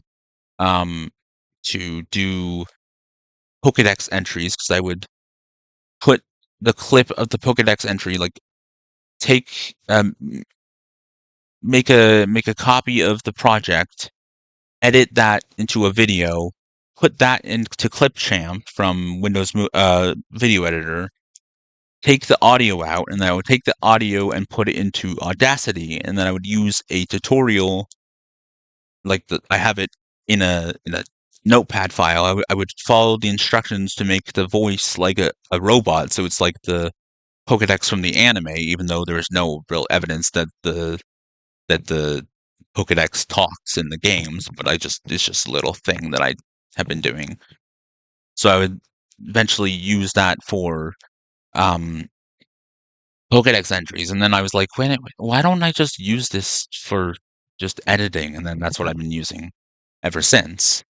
But I would, back when I was using Camtasia Studio 8, I would record an episode, and then I would edit it, which was more so less editing and more so clicking through it to see, like, if I said something stupid and needed to edit it out, or Yeah, just going through where the talking was and seeing if I needed to like make it louder or softer or whatever. And like I think sometimes I would put little comments about what I said. I do that a lot now where I correct myself or I'm like, I don't know, like I'm thinking about something and I'm like, I don't know what it was called, and I look it up and say it. Or I miss the dialogue of what someone said, and then I'm like, oh, okay, this is what they said. Or whatever. Like what's an example? Like I react to something I said in the video with a little comment, like text box. Back then I would record a video, edit it, render it, and then upload it like almost immediately. And then I was doing that like constantly. I was being very consistent, but it didn't work. Maybe apparently some people had said at an earlier point that it's because I didn't have a banner and I didn't have thumbnails, and I was creating thumbnails. I was using GIMP 2 to create certain thumbnails, and I haven't really been creating thumbnails for the more recent things that I've been uploading to my Anti-HyperLink channel. But I don't know. YouTube is so different now. So what gets you views is totally different. It's not about being unique anymore. It's about following trends and doing exactly what everyone else is fucking doing. And I mean, I guess Let's Playing is what other people are doing, and people still kind of do traditional Let's Plays and they don't give a shit. But there's a lot of people who do that because they started YouTube in like 2007 and haven't stopped. And so they have an audience, and some of them went to Twitch permanently, and so that's where they get their money from, their hardcore audience. And so if I was a little older and I had started my YouTube career, like if I was say 10 years older than I am, and I started my career around when YouTube was early and people were starting to upload video Let's Plays, like using capture cards or the Dazzle DVD recorder, like early Elgato, I might have made it. Like, people were in high school and doing it, people had part-time jobs and were doing it, and so I was doing it later than, I was doing it when PewDiePie and CNanners, who I don't even know if he still does things, and Markiplier and all these people were getting popular, and I was like, who the fuck are these people? Where did they come from? And all the people that I knew, Josh Jepson, Attack of Toucans, Donna Bells, Luca Jin, Stephen Plays, Munching Orange, The Runaway Guys, so Chug the Conroy, Nintendo Capri Sun, Proton John. Nobody really knew who they were. And those are the people that I knew as Let's Players. And so playing video games became more popular, and there's more and more and more and more YouTubers doing different things. And now it's so oversaturated, and there's so many YouTube channels that are just so cringy, or the people on them are just shit human beings, but they're so popular because their freaking audience are shit human beings. Not shit human, like they're just assholes. Maybe not terrible people, but they're very popular YouTube channels, like either individuals or groups, where some of them just piss me off, and I'm like, how do people like this person? How are people friends with this person? Like, eh. Sidemen. That's what I complain about mostly. I don't know too many like modern YouTubers. There's these people that just pop out of nowhere and like they're on Sidemen Reacts and they're like clips that made so and so famous, and some of them are Twitch streamers like I Show Speed and what's that other guy, the other black dude, not like KSI and such, and Toby and Deji, that the other Kai or whatever. I don't know who those people are. And who I've been watching lately is Queso, because his whole thing is just laughing at these or reacting to these fat jokes that people tell. Like, he's okay with people saying fat jokes because he kind of feeds it anyways. And so I saw recently a suggested video that was like Sidemen reacts clips that made Queso famous, and I'm like, it's like from either like in the last few days, and I'm like, okay, I discovered this dude in like a week ago or whatever, like in the last week or so. Has he only gotten popular recently? And then this other person that I don't know who they are, and then this other guy, Jinxie, who Queso mentioned. And I'm like, where do these people come from?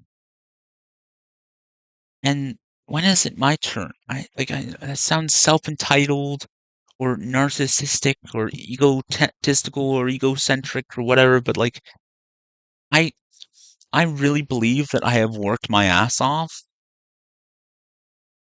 playing video games and then editing them. Like, it's not that difficult, but I have kept at it, and I've finished a lot of Let's Plays. I did a Fire Red Let's Play, I did an Emerald Let's Play, I did Yoshi's Island, I did Super Mario Bros. 3, I did Super Mario World, I did Super Mario Sunshine, I did Super Mario 64, which was Net 64, which is the mod, like, with the multiplayer, and you can play as, like, Wario and Rosalina and Peach and Waluigi and Toad. And then there was this person who made custom voice clips, like, instead of playing as Princess Peach and having Mario's voice, they took, like, voice lines from other Nintendo 64 games and then made, like, so you could, edit Mario 64, and so the main character would sound like that character. I don't think he finished it for all of them, but I was using those and playing through the game, and I beat it. I've played Mario Sunshine. I fairly recently beat Galaxy. I'm not touching Galaxy 2. I hate it.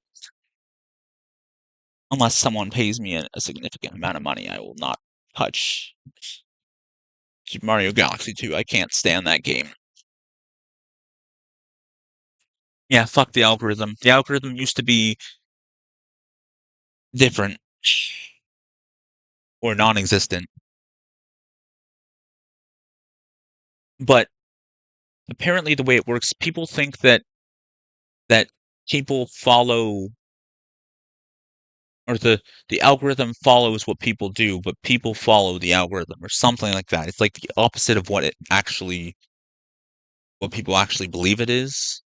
Like, YouTube will highlight something and then that becomes popular and then everyone jumps on that train. It's not the other way around where people start doing something and it becomes popular and then everyone starts doing that, or the algorithm picks up on that. It's the opposite. It's the other way around. Like, they purposely do that.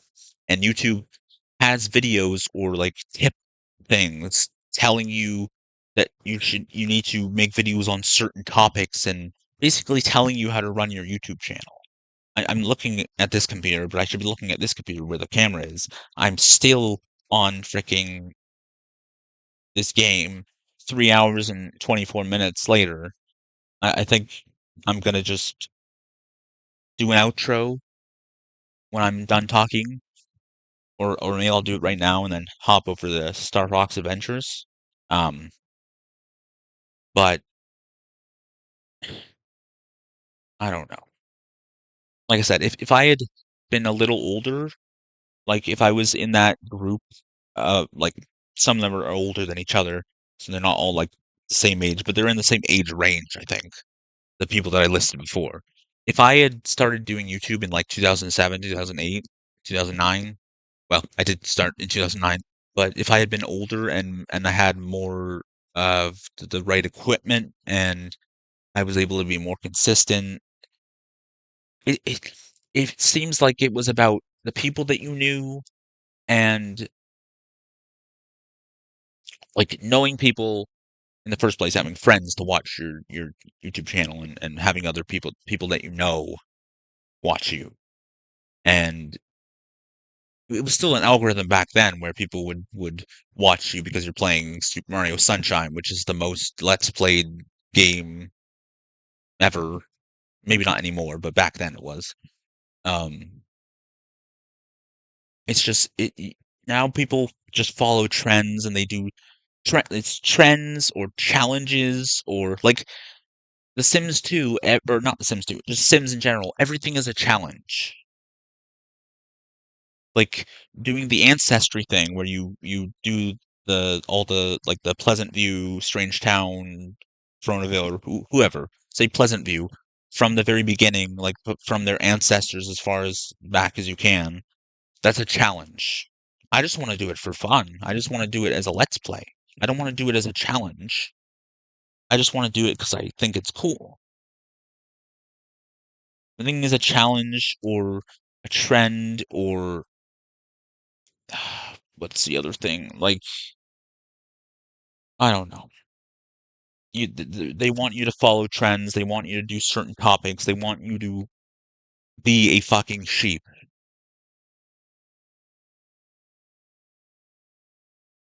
And I think that's really bad of them.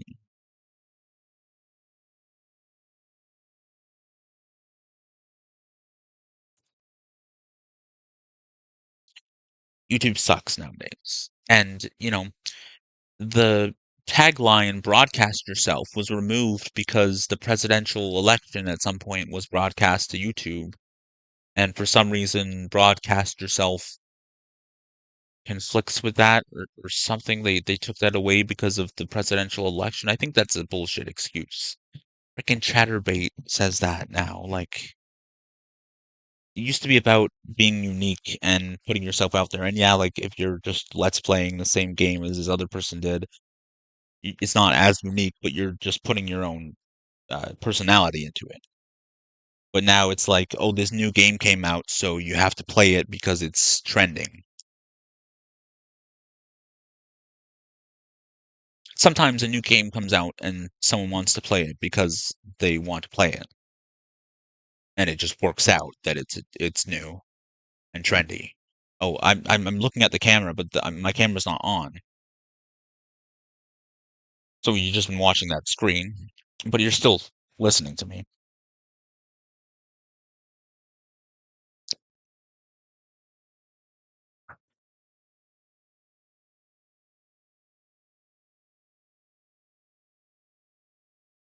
But I think I have done a lot. I've done a lot of Let's Plays and finished them without having a big audience. Like the first Tony Hawk Underground that I finished recently, Batman Arkham Asylum, New Super Mario Bros. I think yeah, I finished that.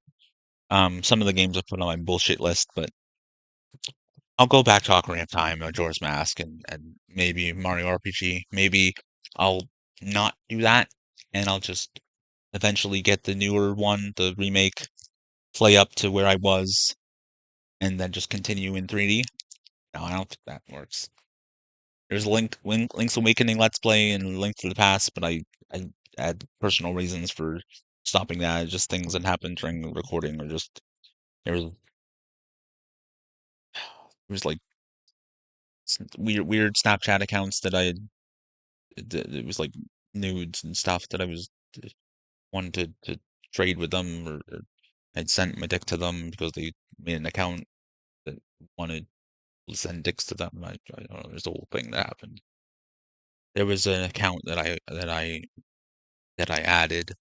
It said send me dick pics. It was literally just called that. So I sent it, and I've received a vagina, and I said and then the was then retracted when she turned out to be 11.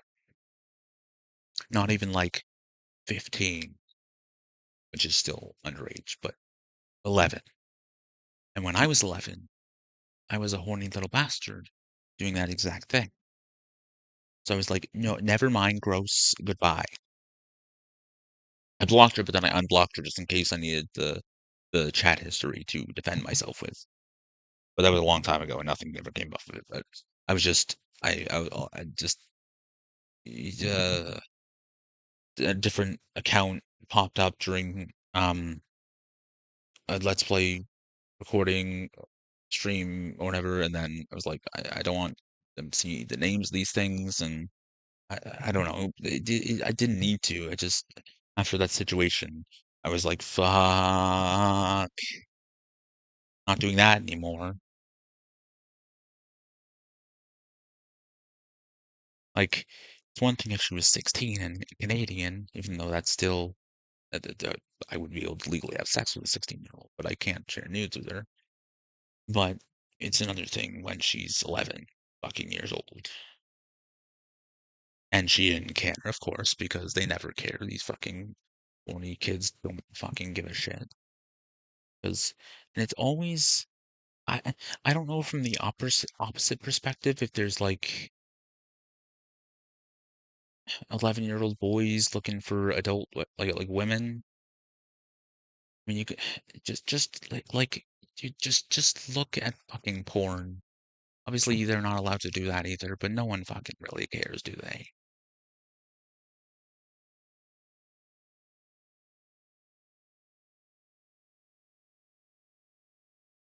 I didn't like clue in to like inspect the vagina and realize that it wasn't an adult's, that it wasn't big enough or whatever. Because I'm a virgin, I haven't seen enough vaginas up close, and I've seen a lot of porn, but I should have realized like that doesn't look like an adult's vagina.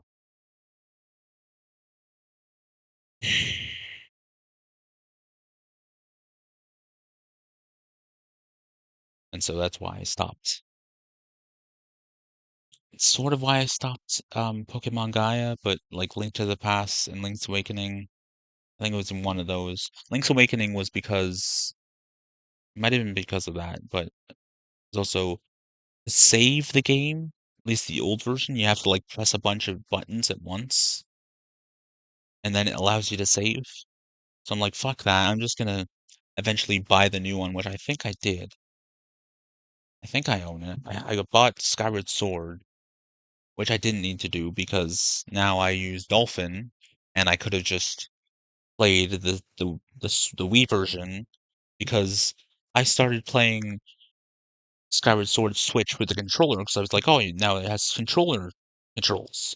But you have to, instead of hitting B to swing the sword, you swing the control stick. And it was annoying as fuck, so I just went back to playing with Joy-Cons, like, instead of Wii Remote and a nunchuck. Nunchuck, yeah. Same with Galaxy. I was like, you still have to move the controller to, like, in the pause menu or something, so I'm like, I'm just using the frickin' Joy-Cons. So I didn't need to buy Skyward Sword, but I think I have Link's Awakening. If I don't, then I will buy it when I can, when I decide to play Link's Awakening, if I have the money and if it's a good decision to make. Maybe.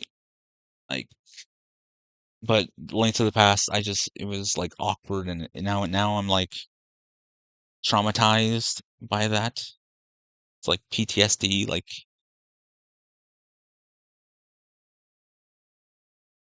it's one thing when like fucking actual pedophiles are looking for these fucking girls and then they find them. But when like it's just horny, like pubescent, like obviously they're gonna look they're gonna look for that.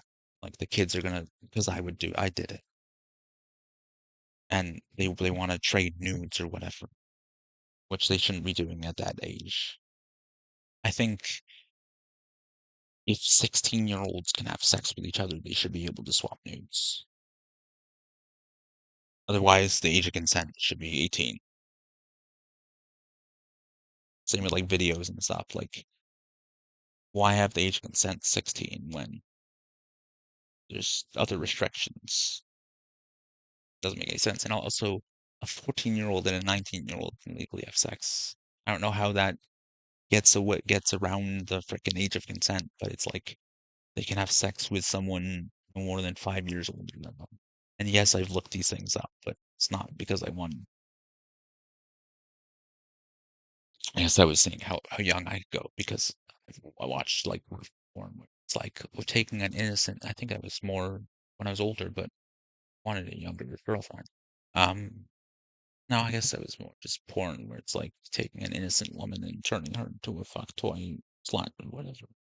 And so I wanted when I was like 18 to find a freshman. Yeah.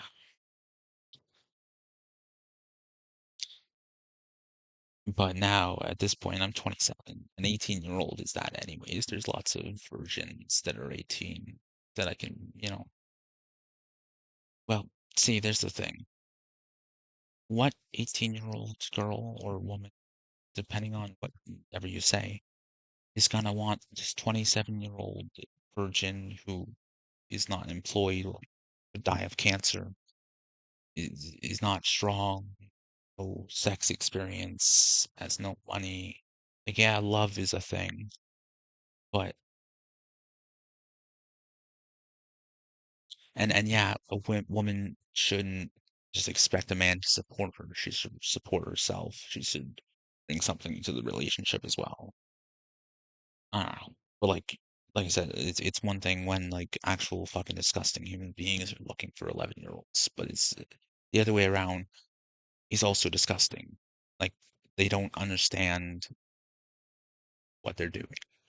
That you should like look for someone your own age if you're gonna do that, for fuck's sakes. You're still gonna get in trouble, but holy fuck, like making an account called Send Me Dick Pics, someone is gonna find that and be like, yeah, okay, just send you a dick pic. Then you're trapped.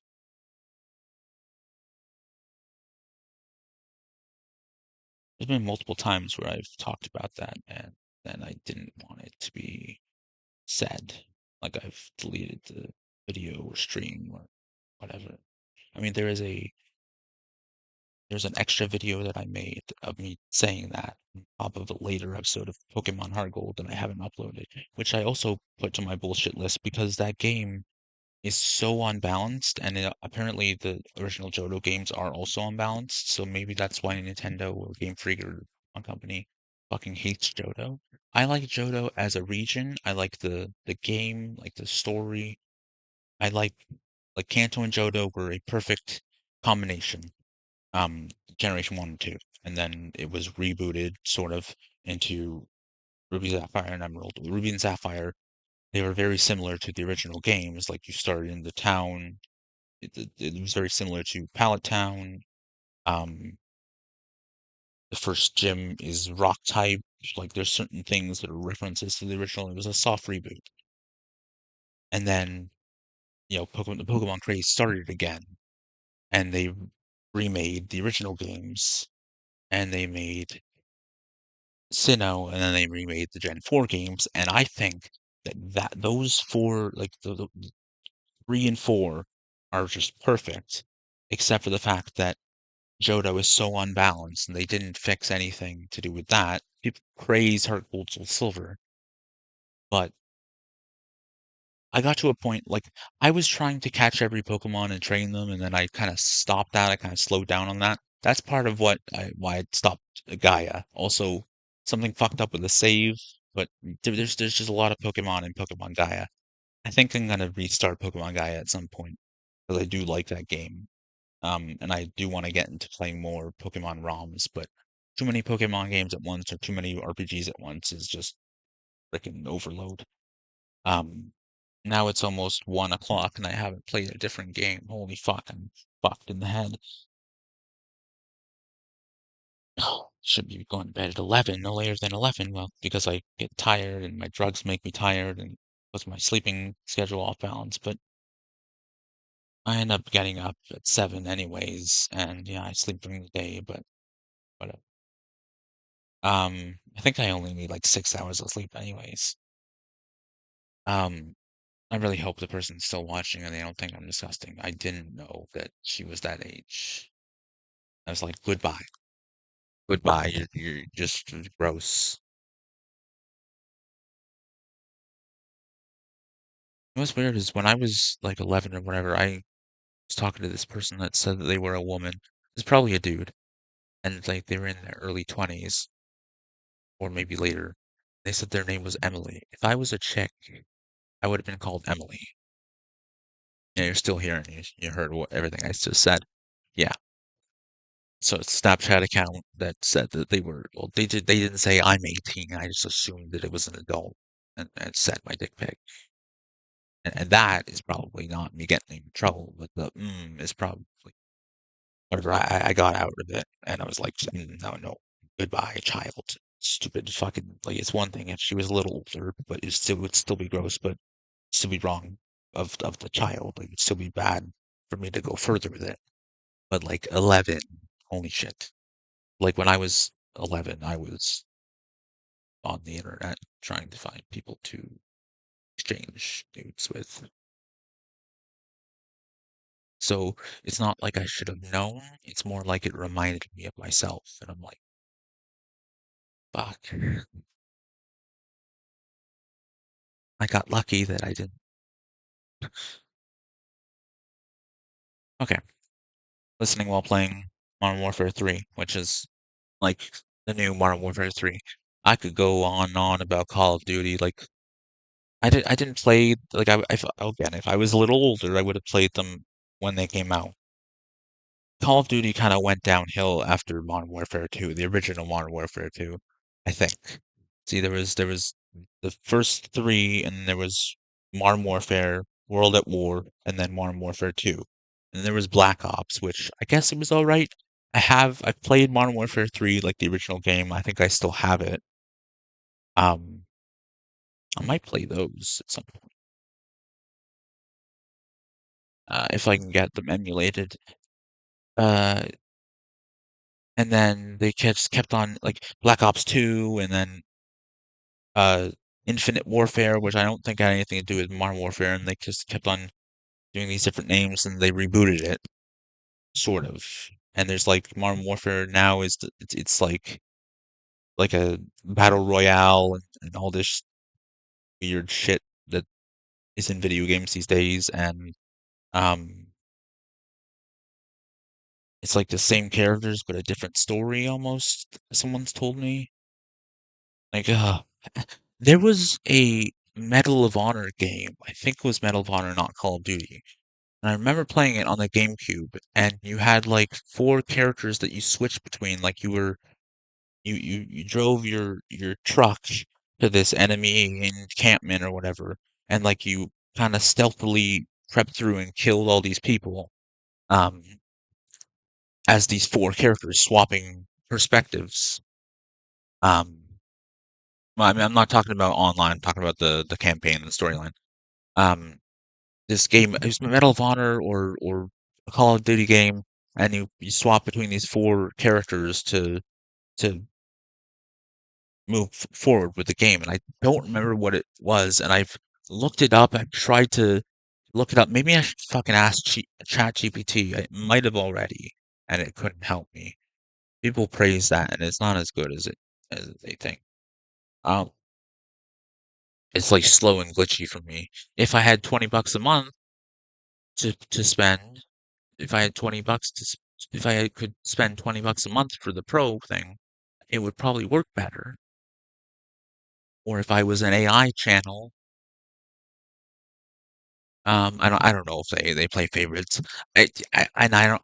Sometimes when I'm playing Pokemon Go and I'm failing, I'm like, okay, if I was Trainer Tips or Mystic 7 or that guy from the Netherlands or whoever else, um, freaking what's his name, Lachlan. I don't know if he plays Pokemon Go anymore. Pokemon Go anymore. He plays Among Us with the Sidemen. Um, all these like it would not probably not be hard to actually program the game to make catching easier for a certain username. Like I have a very basic knowledge of coding, but I'm pretty sure you could do that. Now I don't think they do that. I think I'm just getting angry at the game and being like, oh, they are able to catch the Pokemon, but I think they have the same troubles I do. Anyways, let's talk about Snapchat. Link's Awakening, the new version, it's like the updated graphics where it's like a toy and they look like toys. Um, it's easier to save, so I'll just play that one. Link to the Past, I might not play it. The people love that game, but I don't think I want to play it. Oh, I played Minish Cap. I beat that Let's Play. Like I've finished a lot of Let's Plays. A lot of them are not on my channel. Some of them are kind of on the streaming channel, which you're watching. Um, my playlists are kind of scattered, and some playlists, some streams might not be in the playlist. Some streams were on Twitch, and I have to upload the VOD of them still. Like there was a time when I went to Twitch again and I was playing certain games, and then after something happened, I downloaded the VODs and I uploaded them to YouTube. And then more recently I went to Twitch again, and then I kind of did some research and restream. Now I can multi-stream, and I don't have to worry about downloading the VODs because they're also on YouTube. And I don't have to worry about copyright, like muting of my videos on Twitch because they're on YouTube. What I do have to worry about is one time, you could look it up, Kundalini Awakening by Daily Relax Universe on Spotify. That song, it's not exactly the same, but it sounds almost identical. Like there's additions. It has, like I swear, I don't want to swear to anything like on my life, but I swear that it is exactly the same as Autumn Plains from Spyro the Dragon 2, because Twitch claimed that video. They muted it. I was able to reverse it, but they claimed that video and muted the audio part because they said that this Autumn Plains, like the background song for one of the hub worlds, was this Kundalini Awakening song. And I was like, what? And I actually sent an email to Sony, also, was it Insomniac? I think it is. Their like PR team. They never got back to me, but I was like explaining that this like meditation music was using their song, and Twitch was claiming that it was that instead of Autumn Plains. I didn't even get claimed for having a Spyro song in my video. I got claimed for having a song that was ripping off a Spyro song. And then later, I was the spot of the video that was claimed was it was Ocarina of Time 3D, um, and it was the title screen song, and it said that it was this other thing. It was also like a similar title. It was like Angel's Awakening or something, um, or I don't know. But I looked it up and I couldn't even listen to that one. Like you're unable to listen to it. You can find it on Spotify, but it's not. You can't listen to it. And the Kundalini Awakening thing is also on SoundCloud. And then on YouTube, um, Bomb on Battlefield, I think, or something from Mario 64. DS, there's Chrissy, got claimed as this video where it was that song with a Russian dude talking over it. Not singing, but talking. Chrissy, don't try to get the light. There's a string for the light up there, and she is eyeing it. You tired? Tired, baby girl?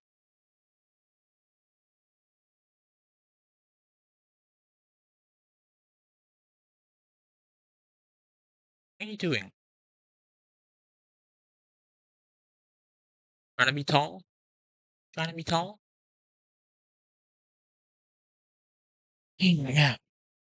But no, I have Restream. So there's a whole a collection of Twitch VODs that I have on my computer that I still need to upload to YouTube.